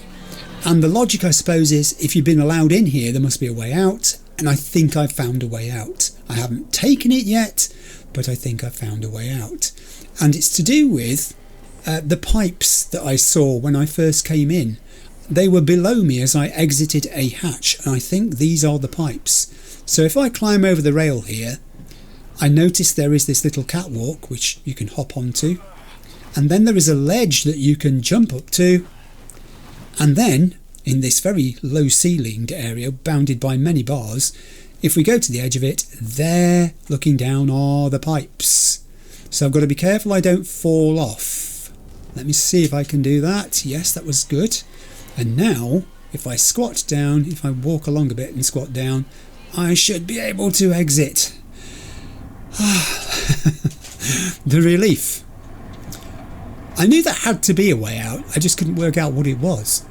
I am not going to try and use the stairs down there. I'll go out through the hole, which I never did use, into here, stand up, and now we'll use the door like an ordinary human being.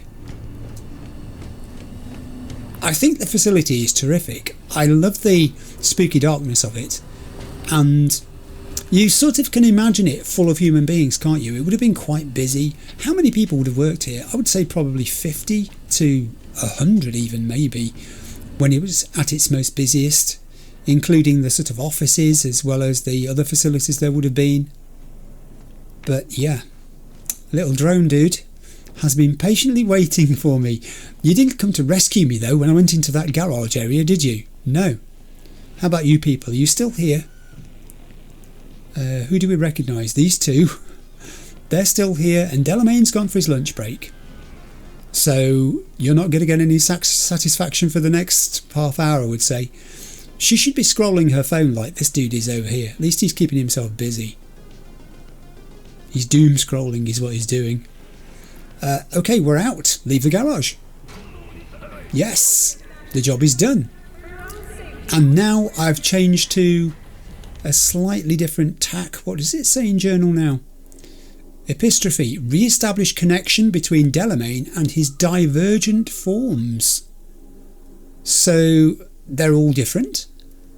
Cars didn't talk back in my day, and now this one wants to give you a job? What a time to be alive. What are you waiting for?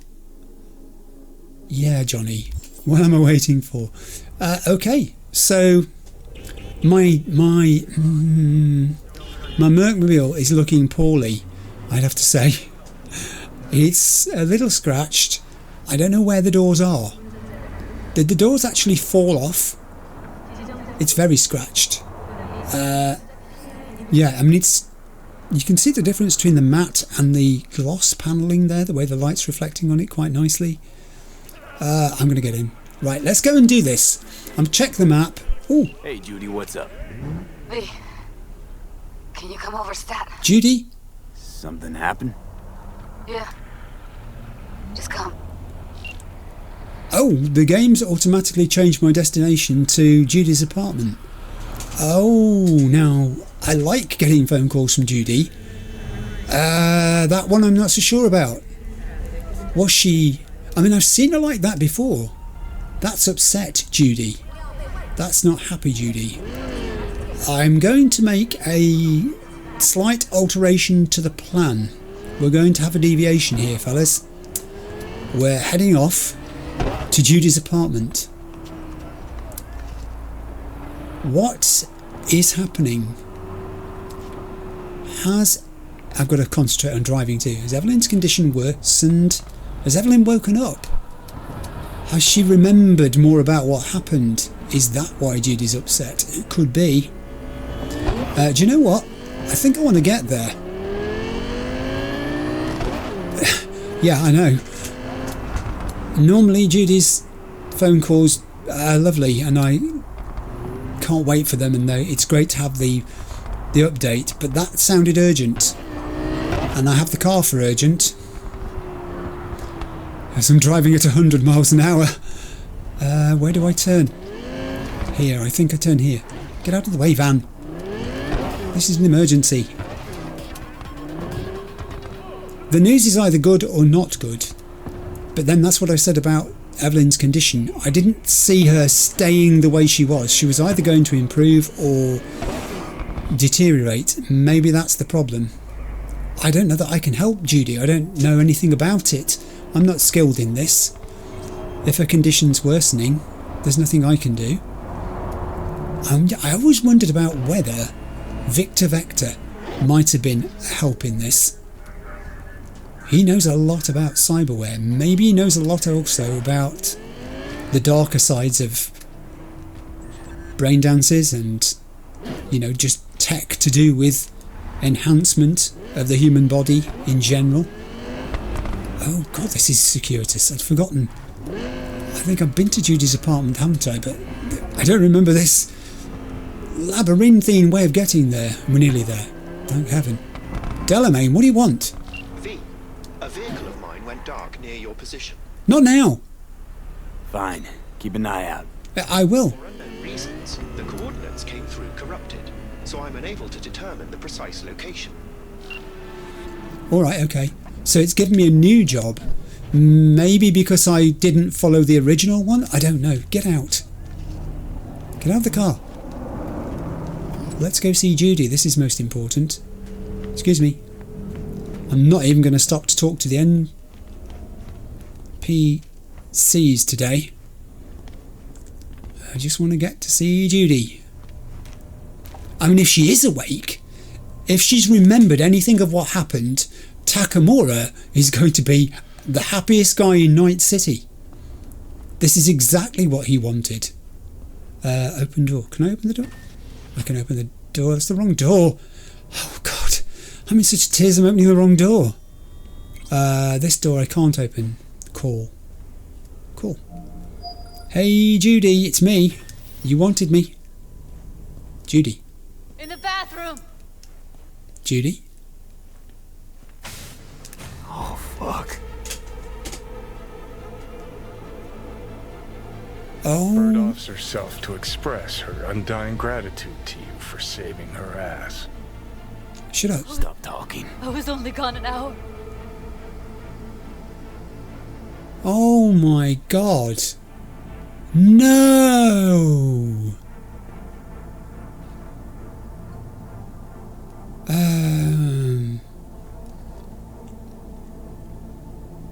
How did this happen?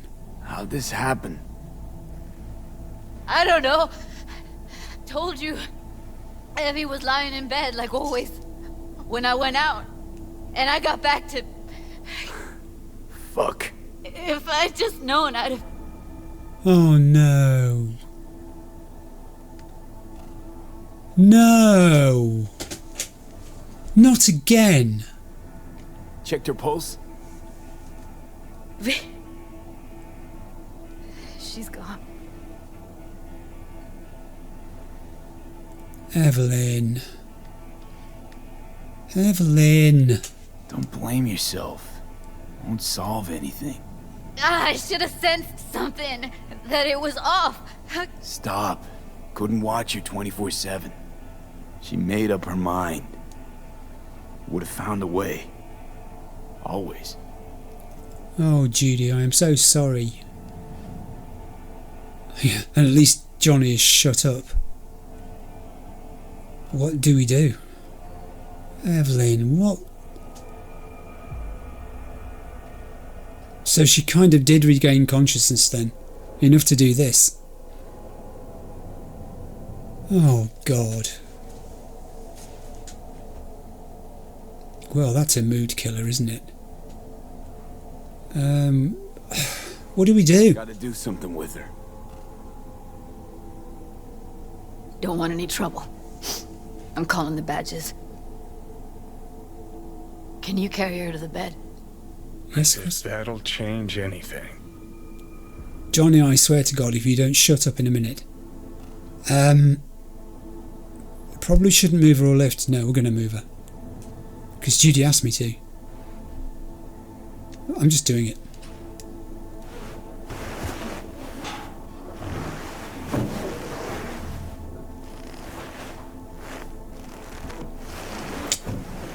Yeah, I need to report an accidental death.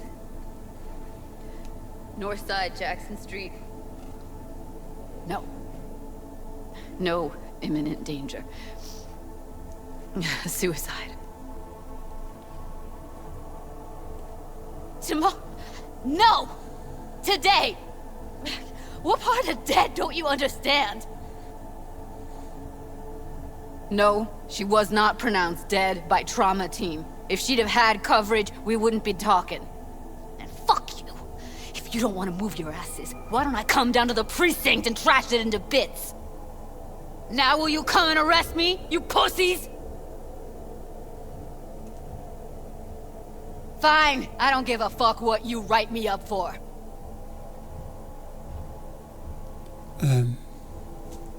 Okay.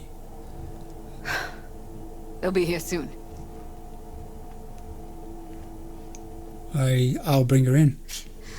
Told me to keep her on ice until tomorrow. Can you believe the balls?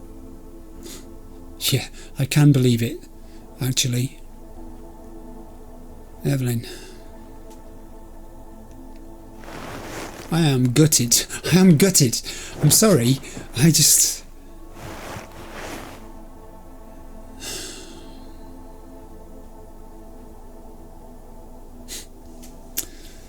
Well, I'm not going to say welcome to Night City. That sounds trite. NCPD's understaffed. They are. Went easy on them anyway. Death's a daily thing for them. She didn't go easy on them. That's not necessarily a thing to say. I think she's not going to like anything I say here. Anything.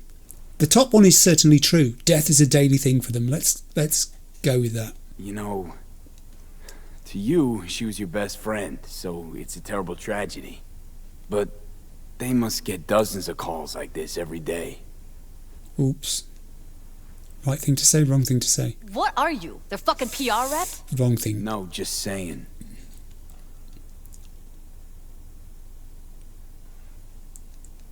Put something on her. I'd rather she look like a person than a body. Could you wait outside? Yeah, sure. Do you mind if I just take one last look?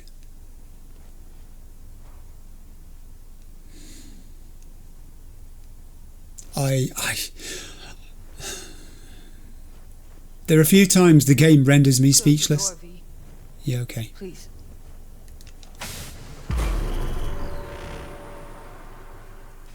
Bum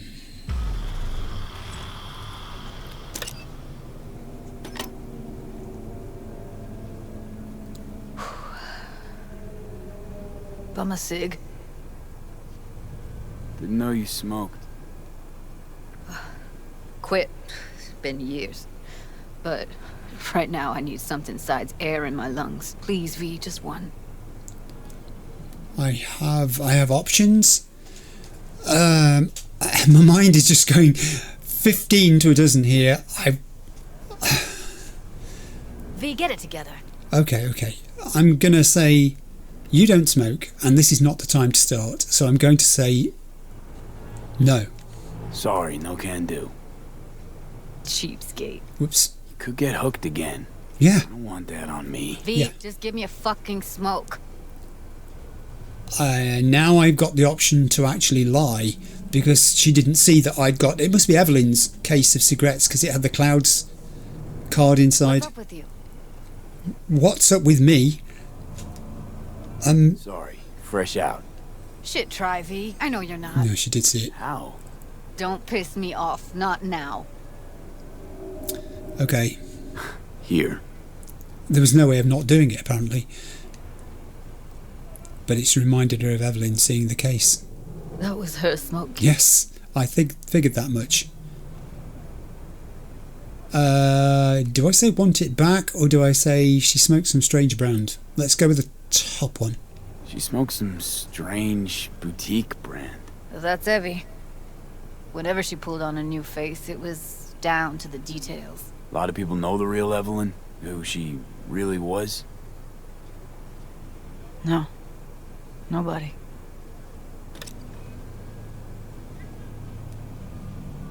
Johnny's over there too, doing the same thing.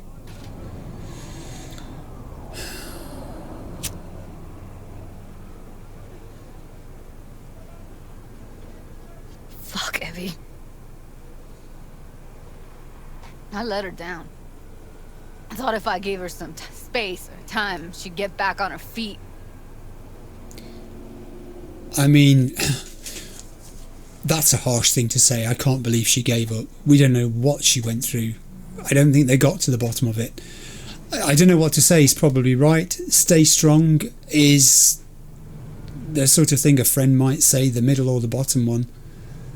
I will go with... I will go with stay strong. Stay strong, Judy. Don't let this tear you down. Ooh. Know what? Let's just not say anything for a minute, okay? Yeah, okay, that's fine. Silence works for me. Remember Fingers? How he said Evie was with him for 4 days? Yes. Yeah, did say so. She disappeared from Clouds a week before you turned up. Tom told me later. Couldn't sleep at night knowing that. Kept thinking, what the hell happened to those other 3 days? So I did some more digging in her virtues. Found Woodman. He kept her. Had his way with her. The things he did. And once he got bored, he pawned her off. Oh, heaven above. We can ask questions about what happened. I mean, for the sake of the game, we probably should. I hope she doesn't go into graphic detail about any of this. I like the good thing I killed him. I know people at the time said I could have approached that differently and Woodman would have had a conversation with me. I'm rather glad he didn't now, because I wouldn't have heard anything he said, really. What did Woodman do to her? Did you see it? Yeah. And I really wish I could unsee it. My God, this is really flawed, Judy. Wait, so you found other recordings? Had another look at the corrupted ones. You know, lots of static. Hard to pick up anything, really. At some point, I stumbled on something like an echo of the spat we'd had last time we saw each other. But I know she wasn't scrolling. Then why was it saved as a virtue? Got no explanation for it. Maybe she recalled it later, relived it, almost. Implant could have been on when, you know, as a defense mechanism, escaping into the past so as not to live in the present. That was a theory that I had, that she'd escaped, she'd regressed backwards because she couldn't cope with dealing with the memories of the present time, the close present to where she was. Yeah, it is a good thing I killed him. I zeroed Woodman. Didn't plan on it. Just how the chips landed. Glad I did, though. Me too. I can't even imagine. Still, it's not enough. There's so many more like him. Look at that nervous... Gotta be something I can do about it. Yeah, she's a bundle of nerves. Look at her. Don't know yet. Think I'll call Suze. Thanks, V. Sorry, but I'd rather be alone now. Promise to keep in touch. Yeah, sure. I mean, she's the way her foot was twitching on her leg there. She's a nervous bundle of energy here. It's all pent up. There's an incredible amount of anger, and maybe some self-recrimination still lurking in there too. This is dreadful. I firmly believed Evelyn was going to recover. Sure you don't need anything? No, but sweet of you to ask. Anything comes up, holler on the hollow.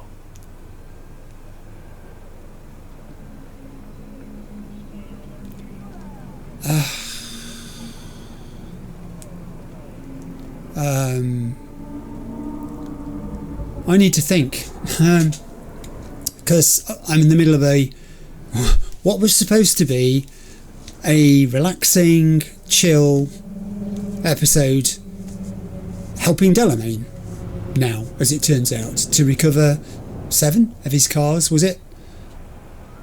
And that just doesn't feel right. I need to stop. I'll be back in a second.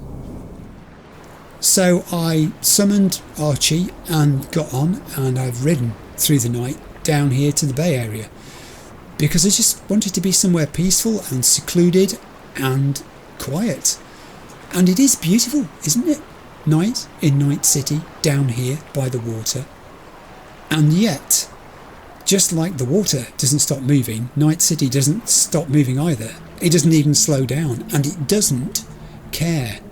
One moment, you're about to start chasing rogue AIs across half the map just for fun, forgetting your troubles, which was the whole idea, laughing like it's all a game, and the next, you're standing in a bathroom looking down at one dead girl who you really thought and hoped was going to survive, and helpless to know what to say to another who's trying not to fall apart. And Evelyn has gone, just like that. Evelyn Parker. A lot of people, yeah, they did see her as a manipulator, an ice queen, a corporate climber. But once you stripped all that away, I really did believe that underneath the attitude, the outfits, the bravado, the posturing, she was just a girl, lost, vulnerable. Underneath the polish, the brain-danced loss, she wanted out, was all. Out of the dollhouse, out of the life of pretense. She wanted something better. And that is fatal in Night City. Jackie wanted something better too. The city does that. Its nasty underworld dangles these shiny things in the faces of wannabes like Jackie and Evelyn. It seduces them, it makes promises to them, and then it betrays them and sucks the life out of them. I didn't even know Evelyn that well. Judy did, and Judy's wrecked, and I can't blame her for that. Evelyn meant the future to Judy. Maybe she was symbolic to me too, more than I realised. She represented a hope of escaping Night City, that such a thing was possible. And the city saw that, and it crushed it as easily as treading on a flower. This is an RPG, and a lot of the time I'm conscious that the immersion is such, I feel like I am V. I feel what he feels. So the relic chip in his head is killing both of us. The people I care about, he cares about, are dying too. Evelyn's gone, Jackie's gone, Judy is destroyed, torn up, so is Misty if you think about it. But Judy is blaming herself, and the truth is there's plenty of blame to go around. The Voodoo Boys and their Netrunners, Clouds, the Tiger Claws and their XBDs, Fingers, all of them had their hands in tearing Evelyn apart. And I'm just looking out here on this water, and I'm not level-headed about this at the moment. A little switch is thrown in my head. They are all going to pay for this. But that is not where I am right now. What am I supposed to do next? Shrug my shoulders, slap on a grin and go back to Delmain? Pick up where I left off, making jokes with him about his misbehaving children and act like nothing's happened? I can't do that. It doesn't feel right now. It's not what V would do. The mood has shifted.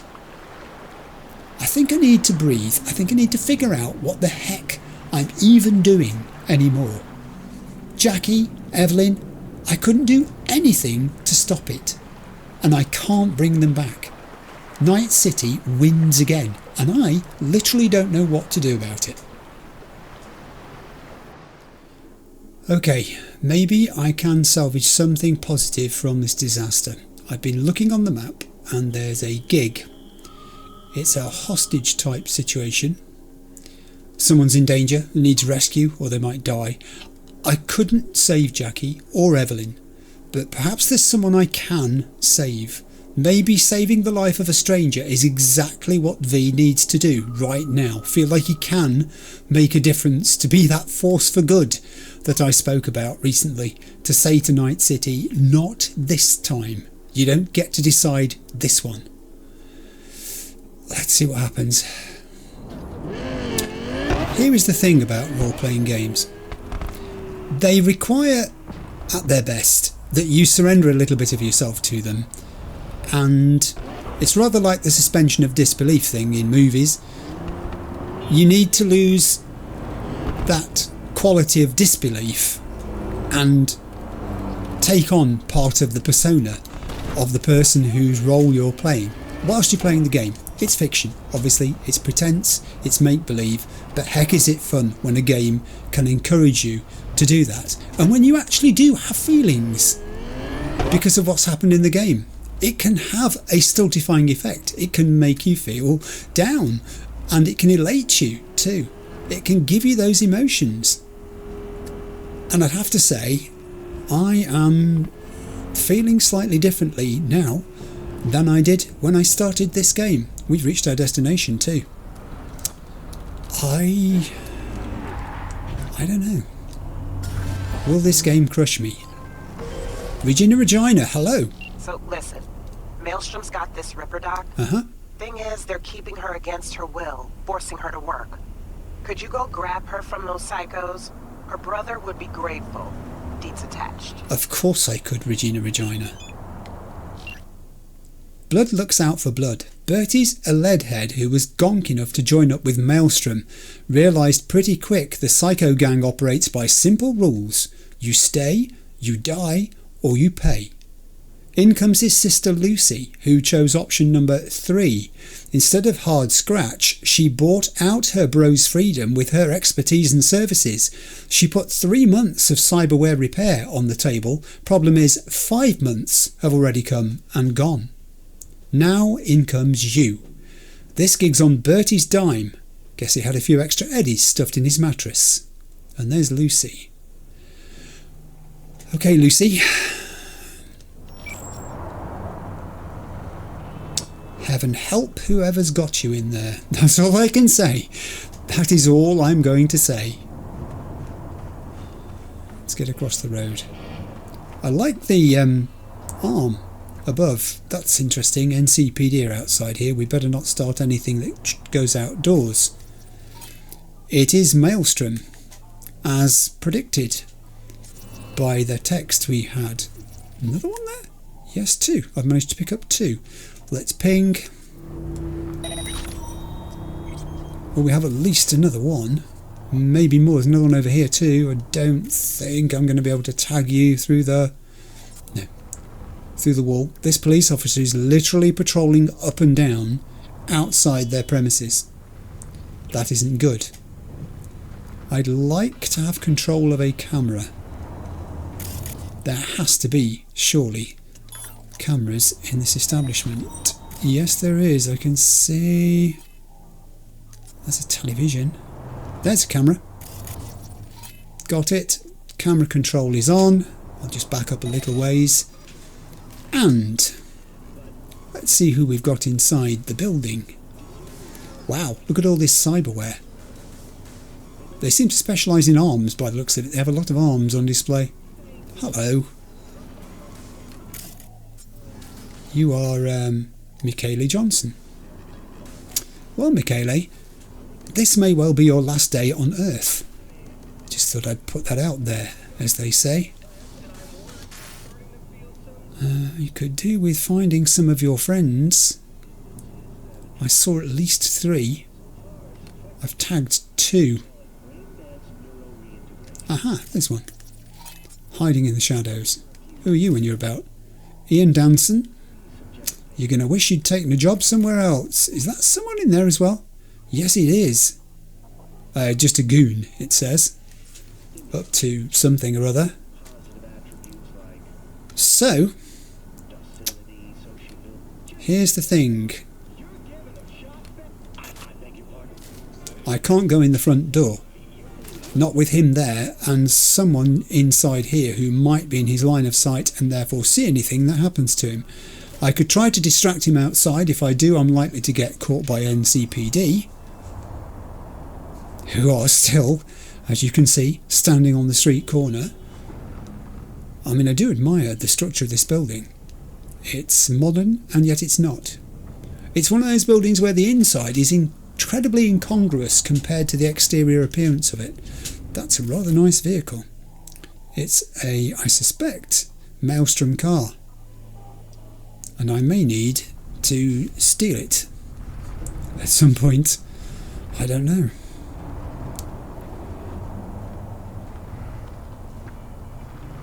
This is for you, Evelyn.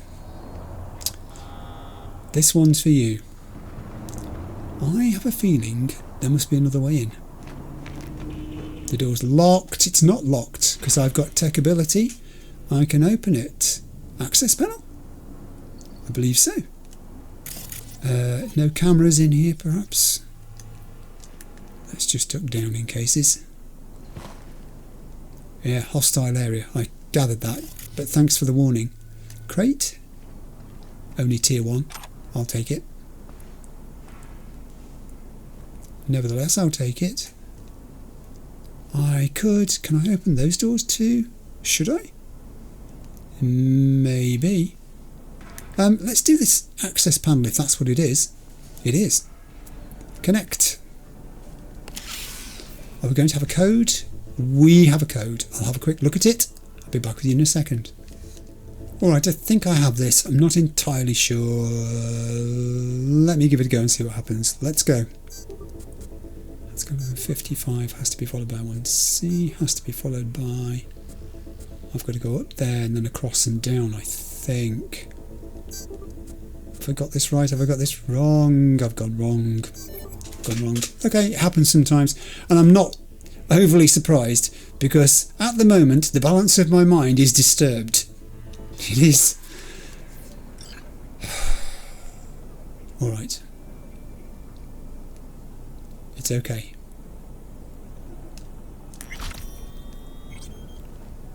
Now, I can open this door, but I'm not sure to what benefit. Camera again.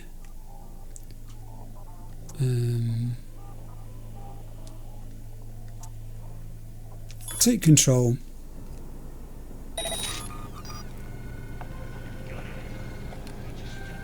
There may be 4, there may be 5 people here. I'm not entirely sure.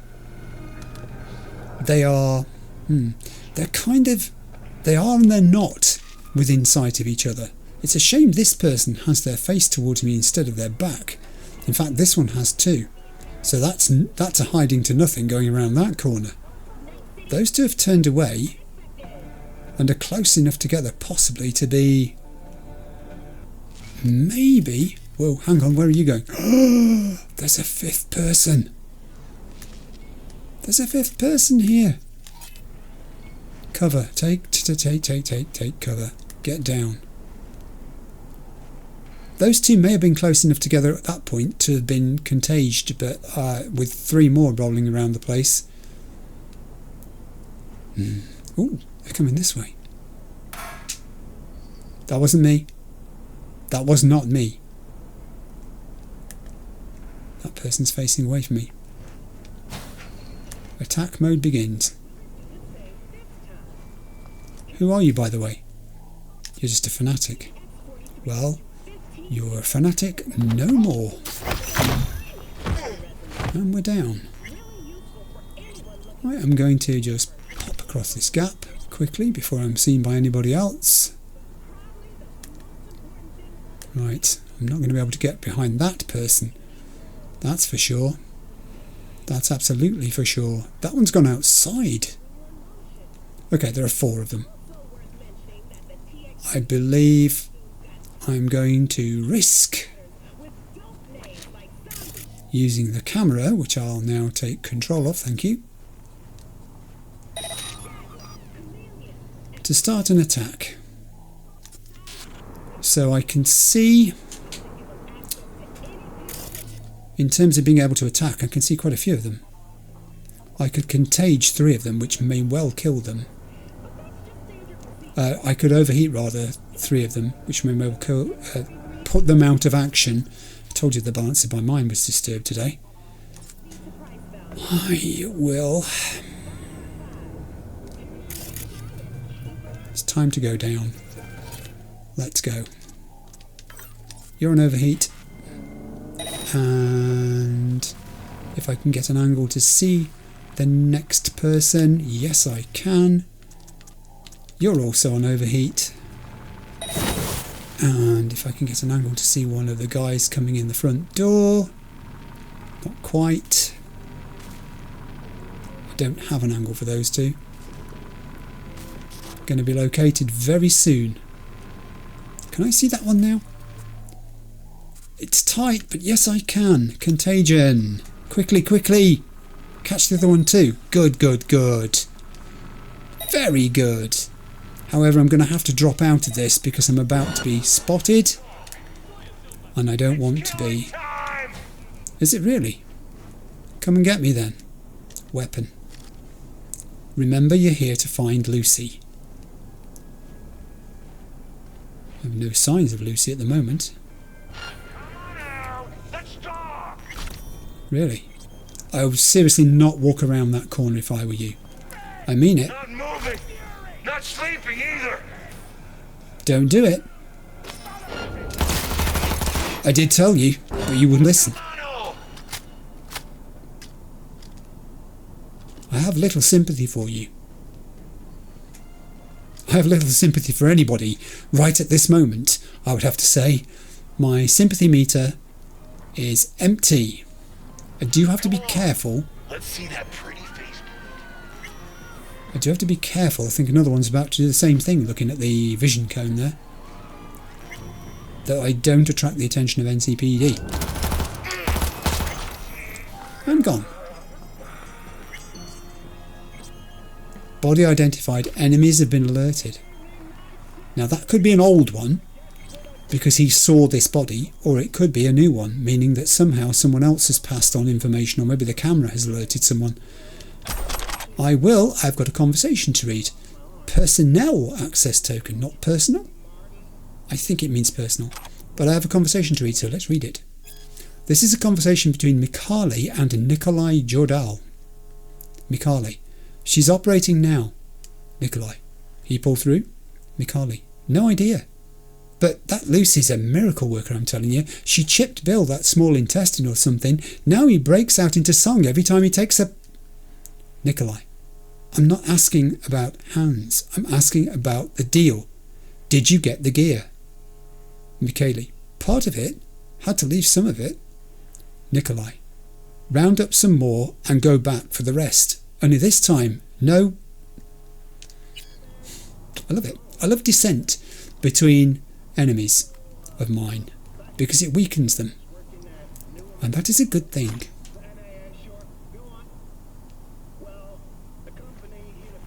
Here we have a body that's still moving. Yeah, I've got a bit of looting to do here, I know. I shall loot. Careful.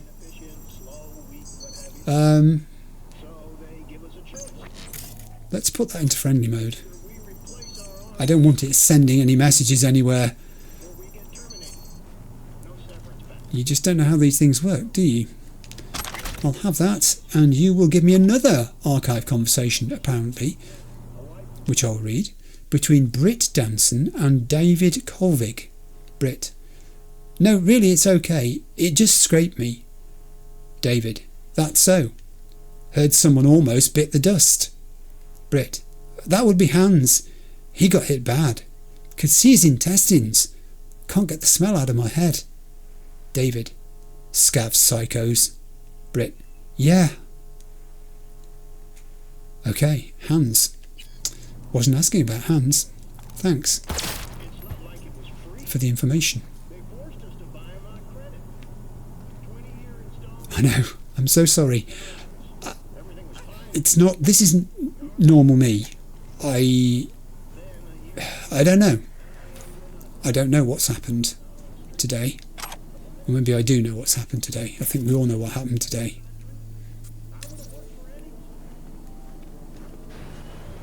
Can't pretend it didn't. I'm sorry, Delmain. I know your tasks are probably very nice and maybe have a bit of humour in them too. Where the heck is that camera? Friendly mode. Q. Yeah, they're probably quite humorous, those tasks that you have for me to do. And I'll look forward to doing them. I will return, obviously, to doing them. But today,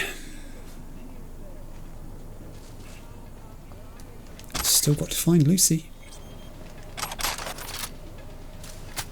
Good. I'm glad you've reloaded, because you never know when you might need it. I will rob your safe if it's 414 eddies. I will also read your readable Parallel Lives. It being my purpose to write the lives of Alexander the King and of Caesar, by whom Pompey was destroyed, the multitude of their great actions affords so large a field that were I to blame, if I should not by way of apology forewarn my reader, that I have chosen rather to epitomise the most celebrated parts of their story than to insist at large on every particular circumstance of it. It must be borne in mind that my design is not to write histories, but lives, and the most glorious exploits do not always furnish us with the clearest discoveries of virtue or vice in men, sometimes a matter of less in moment, an expression or a jest informs us better of their characters and inclinations than the most famous sieges, the greatest armaments, or the bloodiest battles whatsoever. Therefore, as portrait painters are more exact in the lines and features of the face in which their character is seen than in other parts of the body, so I must be allowed to give my more particular attention to the marks and indications of the souls of men, and while I endeavour by these to portray their lives, may be free to leave more weighty matters and great battles to be treated of by others. How deep the readings are that the Maelstrom people avail themselves of in their spare time when they're not planning to kill people, says he, who's just laid waste to their establishment on the ground floor. I'll take those Eurodollars, thank you. And I have another laptop which I can just use this time. We have messages and a local network. I can turn off the surveillance system, which I will do. I'll go to messages. Okay. The bottom one is from Arne Iverson to John Grenath. Those scav tried to cheat us, but we reminded them who we are. Should be a lesson to the rest of them in the city. Does mean, though, that tensions are going to be tight for a while. Don't want anyone to catch a bullet because of this. By the way, can you believe they tried to push dirty chrome on me? Me?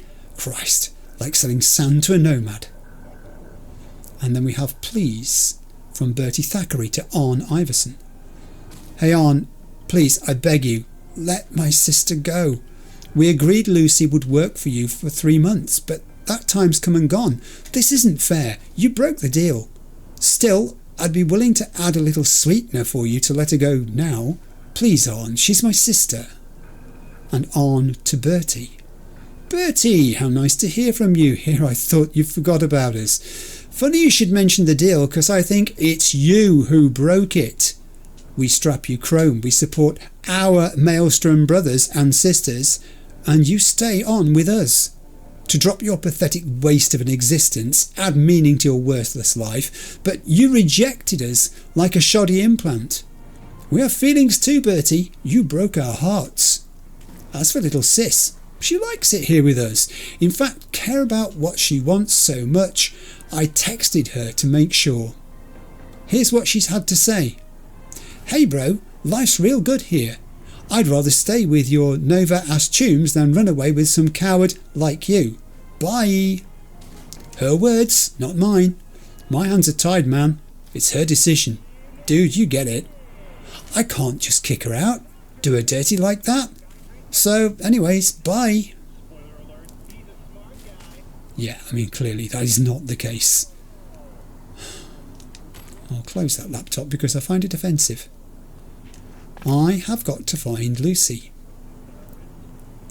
I am picking things up. Someone in the comments pointed out that you should anyway, because everything has use, everything has value, minimal though it may be at times. I think everything can be sold, everything can be recycled, if you like. Chemical's the invisible killer. I think I've been the invisible killer today. How can an episode start off so firmly in one direction and end up diametrically in the opposite? I mean, there's a skill on the part of the devs to have... They didn't know they were going to do it. They had no idea I was going to go to Delmain and hope for a fun, relaxing day.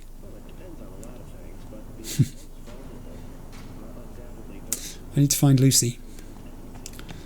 I need to find you, Lucy. It's pointing me this way. There's a door over there which I do not believe I have opened. I may be wrong. No, I haven't opened this door. I will take anything at this point. Is this going to the outside? It could be. No, it's not. Toilet. Ugh, murky. Okay, well at least we know now. I'm guessing Lucy must be in here because it's saying find Lucy and Lucy's in here. Has she seen me yet? I don't need a gun. I'm pretty sure I don't need a gun. She seems to be operating. I do need the contents of this. Quite a lot of eddies. Nearly 6,000 all bar 7. That was worth having. 75 years of cyberware. I read ages ago. Goodness me. That's probably one of the oldest. Don't shoot. I'm a doctor. I'm not part of the gang. Persuade Lucy to leave. Lucy, carry on doing what you're doing for the moment, because there's a computer here which I'm not sure whether I can interact with. I need to get around this desk to check it out. I can use it. It has files on it. 2 of them. Patient records. Johann Soman, is that? Knife blade broken and wedged in left humerus. Arm could not be saved. Replaced with cybernetic limb. And then we have Tarek Klurcher. 3 lacerations to left forearm flexors. Deep puncture wound. Severed brachial artery. Hypovolemic shock from blood loss. Believed cause of death. And then we have Alicia Hillen, who had broken ribs from steering wheel impact, right lung ruptured, replaced with artificial lung, and George Troyle, who had intercerebral hemorrhage after neural cyst boot up, basal ganglia and ventricles most affected. She's been working very hard as a medic, and here's a list of things she needed. Okay, here's the list. Alginate bandage with silver ion compound 30, hydrogel wound sealant 20, oxyboost 100, those 150 whiff inhalers, those vitamins from last time 200, aspirators, ones with the extra screens 2, anesthesia apparatus Alaskan 1, something strong for migraines for me, feels like my head's going to explode, whatever you have, even just 300 drops I'll take. That must be her asking for help to keep her propped up while she's doing this work. I mean, she's a good medic, I'll give her that. Hippocratic anyway. And yes, she said I'm a doctor, and we're in mid-conversation here. I'm just scanning to make sure I'm not missing anything untoward before we get into this. Let's get into this. I am here to get you out, Lucy. I know, you're Lucy Thackeray. Text blacked out again. Piece of shit. And you are? V. Your brother sent me to get you out of here. Birdie? Okay, just a moment. Excellent, let's go. We don't have time for this. What's with him? What is wrong with him? What's with him? They shot him. Almost got him sorted out, but the bleeding started again. We really don't have time for this, Lucy. We've got to get out of here. Look, we don't have time for this. Tech they've got in here belongs in a scrapyard. We got a Delta now. Since you're still here, run a scan on him. I'm sorry, do a what? You can't be serious. Jesus, I see your implants. Scan him. I've got a scan symbol on him, so let's do it. Pressure's falling. Same with the temperature. He's going into shock. I'll try to stem the bleeding. You, give him a unit of synth blood. Come on! It's on the table. First from the left. It's where? Okay. I'll take the tier 5 components and the synthetic blood. Apply synth blood. Can't hold him much longer. It's okay, I'm a doctor. Don't worry. I've got this. Not in my hand. Okay, gotta wait a bit before it closes up. I would like to know why you're helping him, but I think I know the answer already. It's because you're a good doctor. Why are you doing this? I'm a doctor. Yes. He probably killed more people than you'll ever save. This is an operation, not a court hearing. All right, crisis averted. Looks like. Rest he'll just have to sleep off. Thanks. Now we can go. That's excellent. Persuade Lucy to leave. I didn't need to. Well, I sort of did. But now we're going, and I am going to have a weapon in my hand. Here's a message from Regina. Driver's waiting. Get Lucy to the car. Lucy? A friend of mine died today. It was very sad. But I'm going to try and rescue you to make up for that. It feels good so far. It won't bring Evelyn back. Nothing will bring Evelyn back. The area is still showing us hostile. Close to me. Head down. Okay, let's go out through the door, shall we? Like civilized human beings. I could have gone around the office, I suppose, but no, we'll go through it. That police officer's still going to be outside, I bet. I need to watch this. Come on. Just a little farther. I don't want it turning sour. Where is her ride? Is that it there? Where's Lucy? Lucy, come on.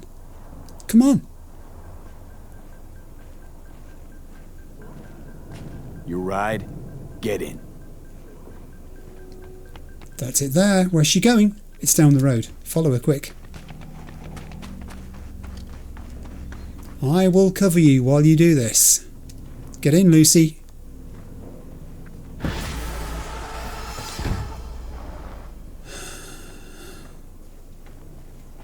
We did good. We did good. Lucy's gone. Regina. Hey, Lucy's safe. Preem work. Thanks. Thanks, Regina. Level 29. Perk points 6. 3,000 eddies. Oh, it just feels a bit flat.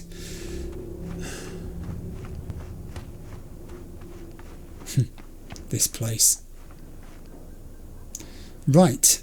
Now, my next plan. That worked rather well. And what I'm wondering is whether there are any more gigs around of a similar type. There is not. Hang on. Ah, yes there is. What's this one? How far away is that? It's not too far. What time of day is it? Just out of interest. Oh, we're okay. It's mid-morning. I rather think I shall take that one on too. Let's go Mercmobile. Is it still just across the road? It was a little way down the road. Okay, so this is shaping out like this. That I've saved one person's life, which kind of balances a little bit. Evelyn just makes me feel slightly better for that. But I've got the chance to save another one now. And this one could be for Jackie. So why not? What just happened? What? Man, have you picked the wrong day for this? Get some cover quick. Oh my heaven! Die! Will you die?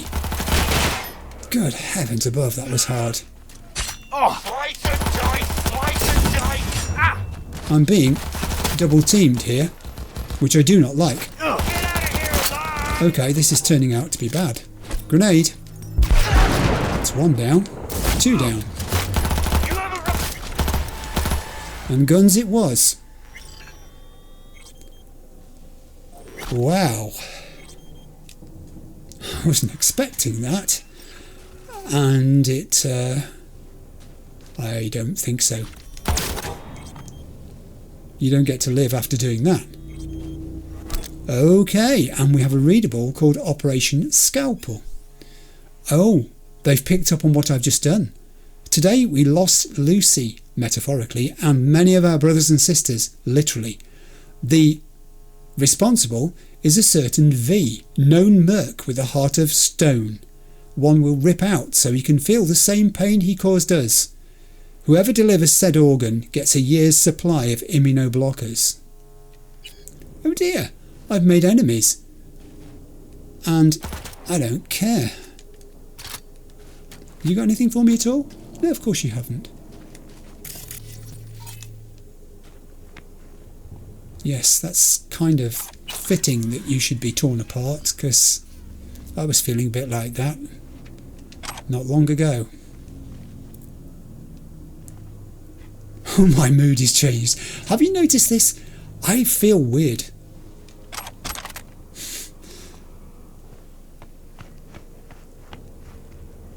Will this game crush me? Will this game crush me?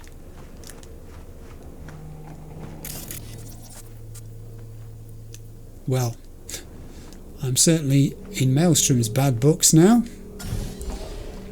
Maybe that's a positive thing. Bring them on. Bring them on. Now what this is going to be, I do not know. But this one's for you, Jackie. This one is for you. Please move your car out of the way. I seriously don't want to be messing with ordinary citizens. I've got better fish to fry. It's only a kilometre away. And I'm using the Mercmobile. How poetic is that? It rather is, isn't it? Also, do you know what I've noticed? I'm being very purposeful about how I'm driving the car. Suddenly. It's like, I don't know what it is. I'm just seeing the road more clearly. Yeah, perhaps it's police car. Maybe it's my cyberware. Maybe it's my implants. Maybe it's that I'm just furious, actually. I am literally not the person... I wish I could see the Voodoo Boys right now, let's put it that way. Not the person they would want to meet. Just at this moment. Oh, that was a wicked corner you took there. Completely by accident. I did not intend that to happen. But it looked good, didn't it? We've got to go Where have we got to go? I don't quite see where we are here. Whoa, whoa, whoa, whoa, hold up. Do you know what? I'm very sorry. Sorry. Didn't mean to do that. I'm just going to park over here because I just don't think... Oh, this is from Wakako. V, you are to rescue Lauren Costigan, wife of Bradley Costigan, my client. Okay. She is being held captive by the Tiger Claws. Oh. If you wish to know more, read the attachment. Thank you, Wakako. I will. When Bradley landed a spot behind bars, he was contacted by old acquaintances in the Tiger Claws. Shiv some snitches, they said. He said, no. Tigers don't like that word. They kidnapped his wife and sent stills as proof. No great surprise, Bradley began to cooperate, but he also remembered me. He's promised payment, and I believe he's desperate enough to be good for it. My people have already tracked where the stills were taken. Once you have the coordinates, set to work immediately. So this is his wife. Okay. And Tiger Claws. My second least favourite gang in Night City. I will cross over and see what we can achieve in this place. Well, there's a guy there immediately who I can tag and ping. Again, what I'd really like is a camera. Okay, so there's a guy up there I can ping too, because he's in vision. I have a camera. Let's take control, move away from the gate slightly while we do it. See what we have here. Well, 1, 2, 3. I'm probably going to lose count here, aren't I? Next camera, please. They are tagged. A lot of these cameras seem to be covering the outside area of this building, which is probably useful. Here we go with another one. 4. Highly explosive. Good to know. That's a very large container of highly explosive material. We have an interior workroom type establishment going on as well. 5. 6.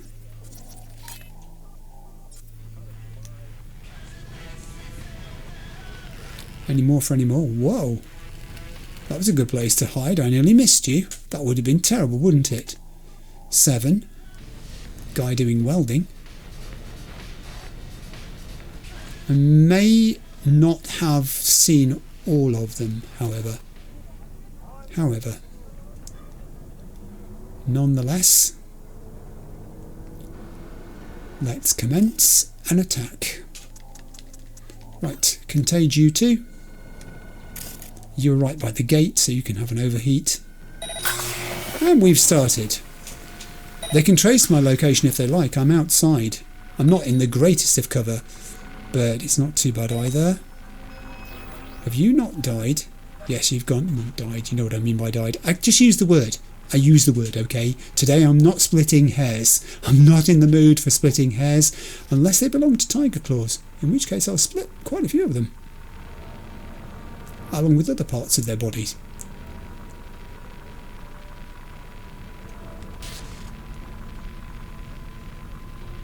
Do I have sight of any of these? That one's just about visible to me. Come on. Yes, got you. Have an overheat.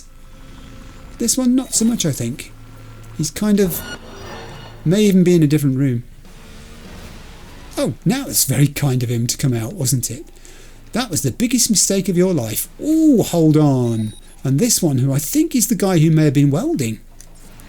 I caught him in mid-jump. The one that's running over there is a little worrying. He seems to be heading towards the gate. He is! He's gone outside the gate. Quick, jump off there. I need to get out. I am under attack. Weapon. I'll hide behind this pathetically thin tree. Well, that wasn't too bad. It could have been worse.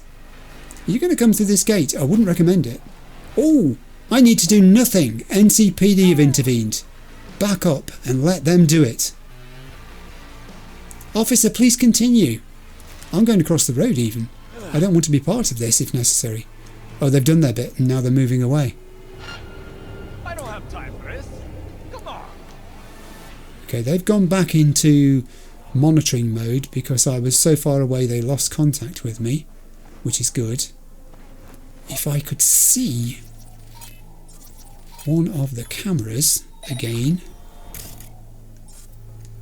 then I would take control of it. I mean, I'd love to stealth this person, but I'm just not sure that they're not visible to everybody else. My heaven above. Don't come through that gate. Or do. I don't care, really, when I think about it that way.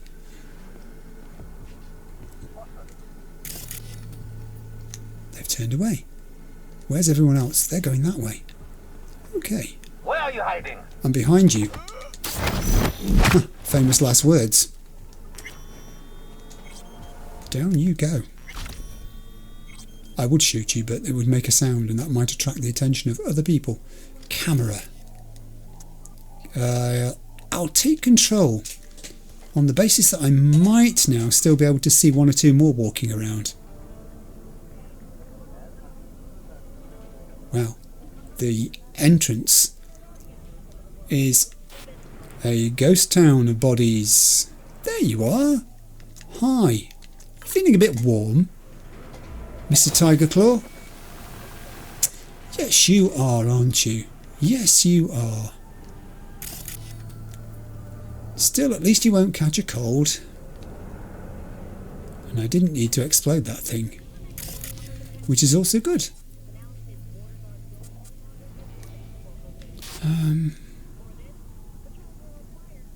I think I'm going to risk going in the front door. I also need to pick up weapons as I go. Tiger Claw. Tiger Claw no more. Don't you worry about that. Don't you worry at all. Camera, I'll put you in friendly mode.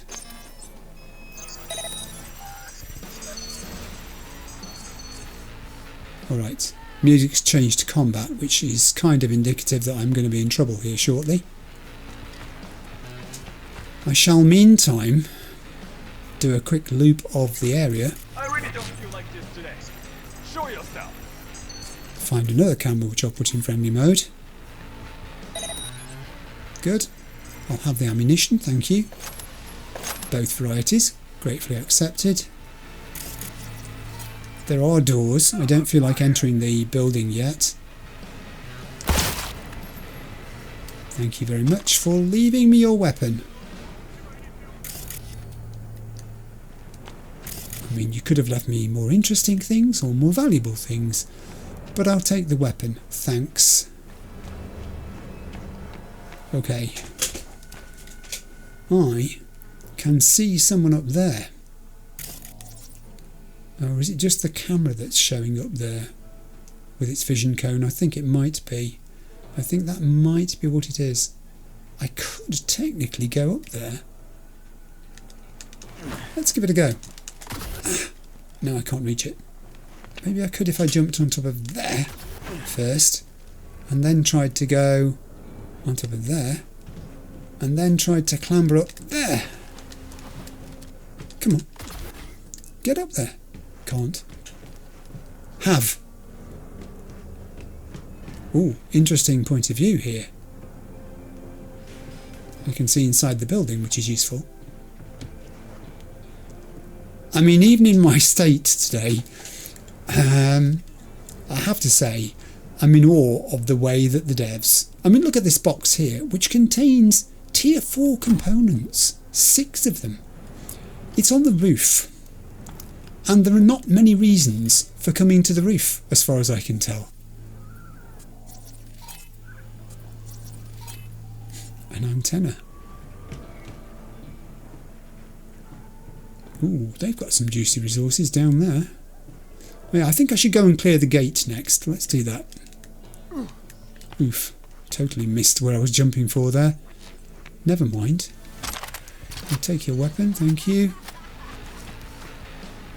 Okay. I'll momentarily take camera control of this. I don't think it's going to reveal anything new to me that I don't know about. Even though combat mode music is still playing very loudly. And it really does give you the kind of sense that you're not safe when you hear that.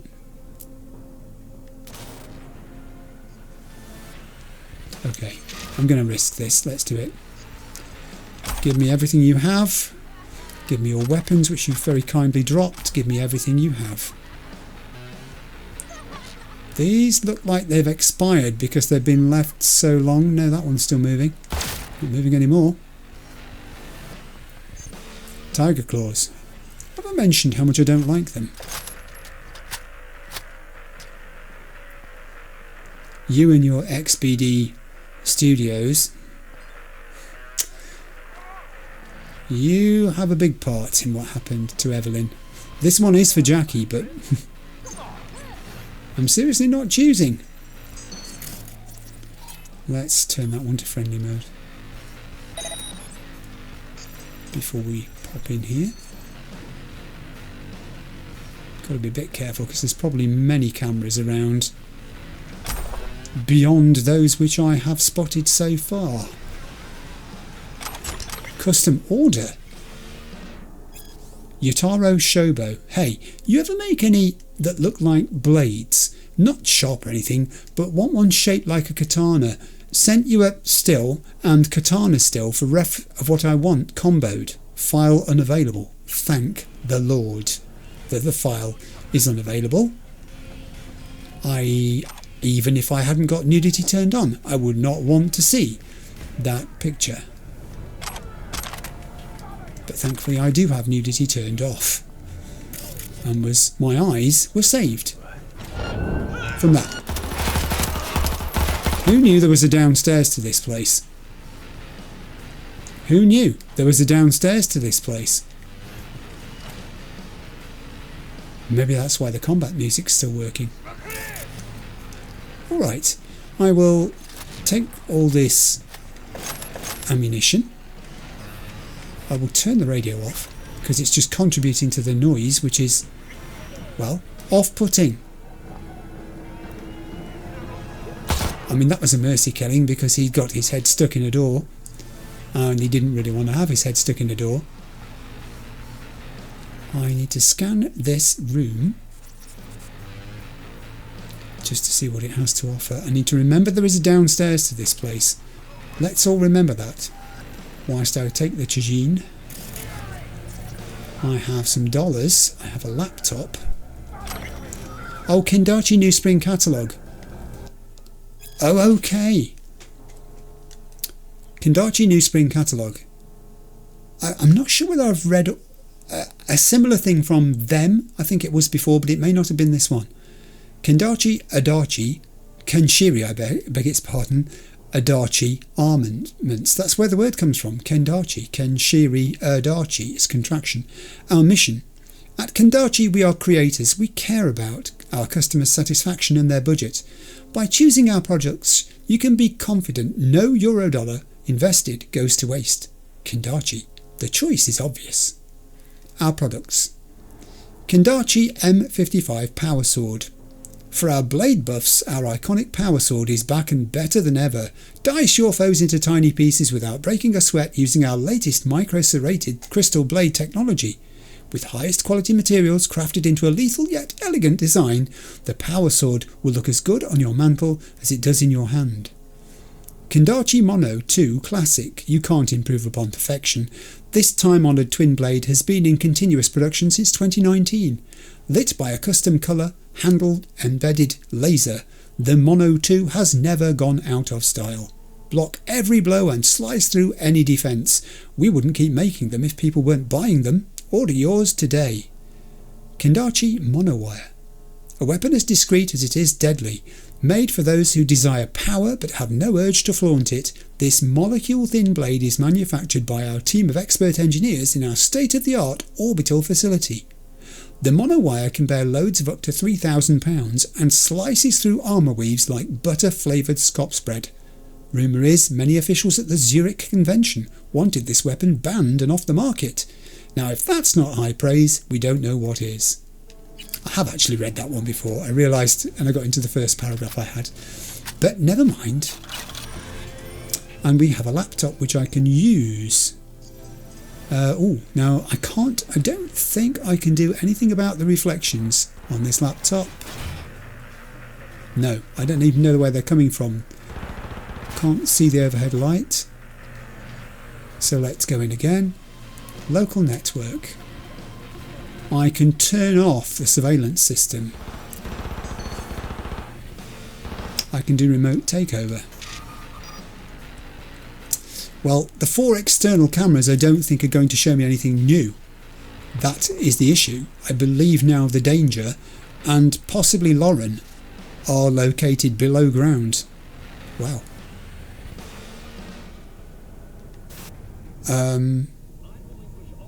Yeah. Come out of there. I don't think I want to turn off the surveillance system either particularly. The mood I have at the moment is rather saying, bring it on. Okay, here we go. I mean, I will friendly mode the camera. That I will do. What's here? Oh, wow. I have a hatch. There's a sort of upper level to this place, which I haven't managed to get to. Can I climb up there? I think I can. Let me just climb up. I don't want to miss something by not going there. It's a pair of pants. The pants I got on the day that I avenged. Oh, body identified. Enemies have been alerted. It was going to happen. Never mind. I never tidy away my bodies. I've been told often enough about it. But being tidy, to be fair, was not at the top of my list of things to do as this episode progressed. I feel so different to the way I felt when I started this episode today. I just do. Okay, look, I'm going to explore this place because I think this is could be one of my ways down to the lower level. Is it the best one though? Probably not. I think I might rather go down through the door.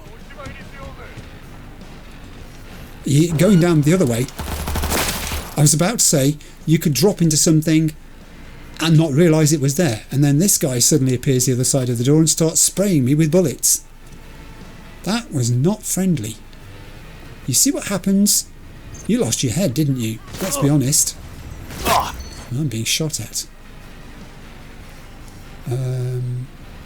Alright.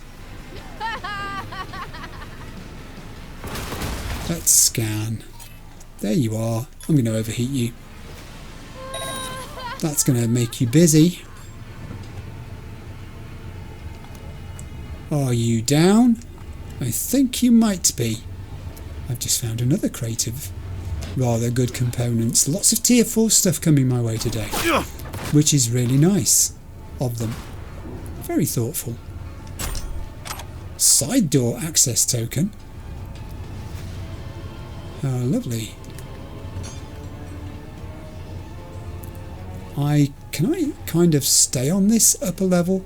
There is an upper level of sorts. There's a gantry there which I can't access from where I am. Here we go. Right. Let's just ping you to see how many friends you've got down here. Oh, you have no friends, but you are walking through a whole load of things that can explode in your face. Not sensible. That's something I don't do very often either. But, you know, in a situation like that where you're literally surrounded by cylinders that can explode, even I can't miss that opportunity. I do just need to be careful. It's gone rather dark down here. Oh, can I just mention the business about Vignette and other settings, actually, which people pointed out in the comments, can be tweaked to change the picture, the darkness and the density and the contrast between objects too. I do intend to do some more experimentation with that. I had like a 2 or 3 minute go of it before I started this episode, just working out where the controls were, not really gauging their effect. Because to gauge their effect, I worked out what I'd have to do would actually be to record some video or take some stills or something like that and compare them side by side. Because otherwise, if you're changing things, it can be difficult to remember what it was like before you changed it and then compare it with what it was like after. Whereas if you're watching it on the screen, it's quite straightforward to do that. Yes, I've seen that office. I've also seen this body. I have to say, you brought it upon yourself. And I did spot that crate. I'm not sure. Can I get to it? I believe I can. This has been very generous with its tier 4 componentry. And indeed, the things that people have dropped have tended to be of tier 4 as well. Is this really a lift?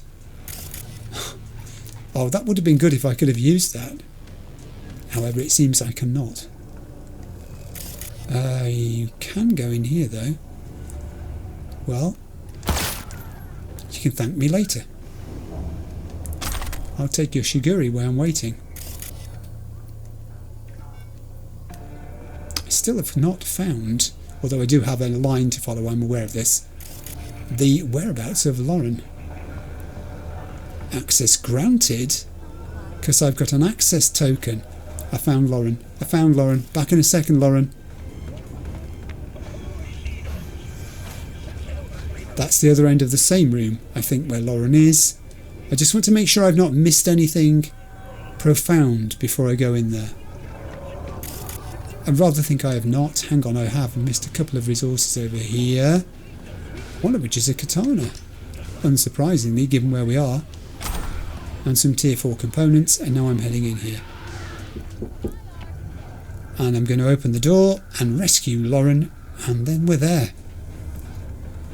You want something? Yes! I'm getting you out of here. I'm getting you out of here. What? Your husband hired me. I'll make sure you're safe.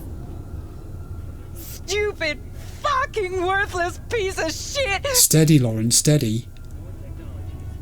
It will be alright. There. There. You gotta help me, I'm begging you. That's why I'm here. Come on now. Let's get up. The gentle approach, and it worked. Rescue Lauren Costigan. The area is still described, however, as hostile. Let's go, Lauren. I didn't scan your room where you were, but there's nothing much to be seen there. This side room is interesting.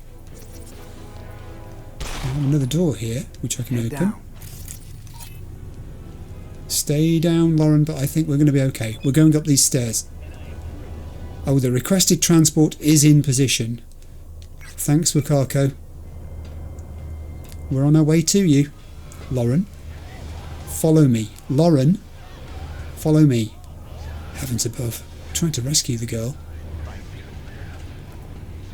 We're going out this way. Yeah, I know. It's always been the case. Stay close. Not that close. Am I getting my sense of humour back?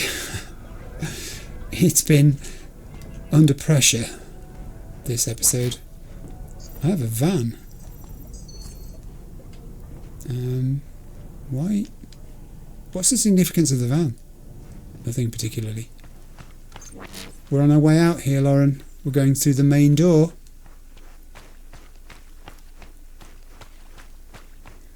Okay, let me just make sure this gun is fully loaded, because we know what happened last time. Are you with me? She's here. She's running to her transport. Where's your transport? Where's your transport? Worked out this time. Don't get used to it. Yeah. Hey there. Is there someone who can help you? My mom? Tell her to lay low somewhere. They'll be looking for your family and friends. You understand? Yeah. Oh, What about Brad? Just focus on yourself right now. Yes, do that. Focus on yourself. There's your car. See that car? It'll take you someplace safe. Thank you. Look out for yourself. Go get in it now. Wow. Yes, Wakako. Lauren is secure. I'm informing Bradley now. Thank you for your help. Contract closed. Thank you, Wakako. Thank you, Wakako and Regina, for giving me a chance to feel like I could make a difference again. Because it sure did not feel like that when that phone call came in from Judy. Okay, there's one more thing I want to do before I finish, but I'm going to pause here for a second. I'll be back with you in a moment. I thought about where to end this episode, and suddenly it occurred to me there was a very appropriate place that I could go, and that's where I've gone. I did consider going to El Coyote Coho as well, but somehow, since Jackie Wells and I were once at this place when he fatefully named a drink after himself, this seemed the place to be. I've never had an episode like that has started out so firmly heading in one direction and taken a total U-turn, all on the basis of one phone call from Judy. And I've had phone calls from Judy before, I've had contact with Judy before, messages, and she wasn't explicit about what had happened either in the call that she gave. It was just the uncertainty of it. I knew I wouldn't have rested, I knew I wouldn't have slept.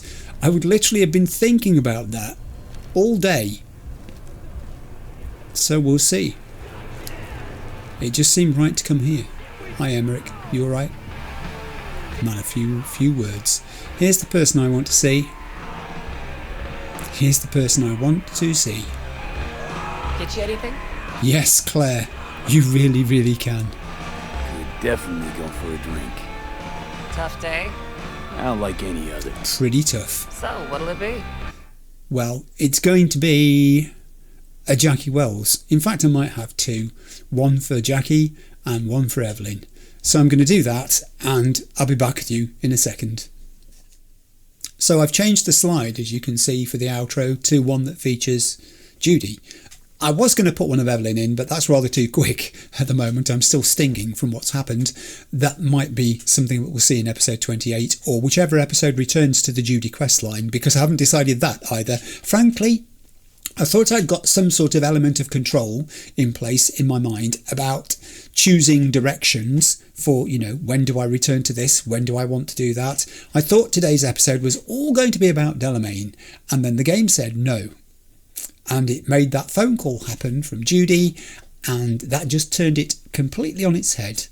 And the episode actually became more about tragedy, the loss of Evelyn, and how you recover from it in terms of the positive action that V took rescuing those two people. I said right at the beginning in the intro something about I trust the devs to put things in place opportunities that I will find interesting and useful. But I didn't mean this. I did not mean that they would have those opportunities to rescue people available to me. They didn't know that I was going to, at this point in this episode, have that phone call from Judy that would put me in that frame of mind, that would dip my mood, because I was so positive going into the start of episode 27. I was really looking forward to Delmain. It's Delmain, for goodness sake. Yes, he's an AI who, it turns out, we've now read, supplanted many human workers, ultimately has made them redundant and of no use anymore to that company in the roles they had. But it's still Delmain, and there's still an element of fun to Delmain, and unpredictability. He's a bit of a hoot. So I was really looking forward to that after the heavy stuff of episode 26, and then wham! After Judy's phone call, we're into the heaviest of heavy stuff. I have little to say about Evelyn that I can say now, because it's all on a pad here next to me. Ideas that I've been writing down as the thoughts have come. It's a complete and utter tragedy. I've even started to wonder now whether there was a divergent storyline there, and for somehow, I don't know how I did it, I took a route, I took a path the road forked and my fork was heading to Evelyn dying. I am wondering whether, and I don't need an answer to this particularly in the comments, but I'm wondering whether there is a fork in which Evelyn could have survived. I can't think what it can be that I've done that might have done that, though. I honestly can't think straight at this moment because it came as such of a shock. And my mood, you probably watched, went from quite, I don't know what you'd call it, bubbly maybe at the start, the sense of relief that it was going to be a different sort of episode where there wasn't going to be mass murder and all the rest of it that we'd had in episode 26. And then this. The game. It really does do this to you. Does this game crush you? I think it does. And also, I noticed a more resolute attitude from V. And that's obviously reflecting of me because of what had happened. In the way that I went into those two rescue situations, I could not have cared less who the bad people were. They were not going to survive the encounter, let's put it that way. And so it proved. And yes, it did feel good rescuing those two people, but ultimately I'm really saddened to have lost Evelyn, as much for the character she represented in the game as for Judy. Now, I've reacted one way by my mood dipping, as you probably saw. I don't know what I became. I'm going to watch it back, actually, and see the change. I've recovered a bit now, as you can tell in the outro. But Judy is a completely different kettle of fish. She is going to be distraught. And her idea of how do you redress this is going to be different to mine. Mine was to try and do something positive, which thankfully the game let me do twice, which felt really good. One for Jackie, one for Evelyn. But in Judy's case, I don't know. What is she going to want to do? Is it retribution? Is it vengeance she's going to be after? And we know that Judy can be quite firm. She gets this steeliness in her voice and her attitude and her mannerisms. And the way that she was sat there tapping her leg while she was talking to V. This is not over in Judy's mind. The loss of Evelyn, something's got to happen because of it, I think. Right, I have many thoughts, as you can tell, about where this is possibly originating from, the consequences of it, where it might be going. I'll be sorting all those out on a pad or two between now and the next episode. For now, I just want to say thank you for watching. I'll probably put a little segment at the very start of the video, actually, thinking about it now, just to warn people that there is something odd. There's a sort of change of direction. I'll have to rephrase it somehow without giving the game away, because otherwise people will think the entire episode is going to be about Delmain, which I did, and it wasn't. So yeah, that will have to happen as well. Thank you for watching episode 27. I'll stop speaking and start writing now. I'll see you for episode 28. Bye.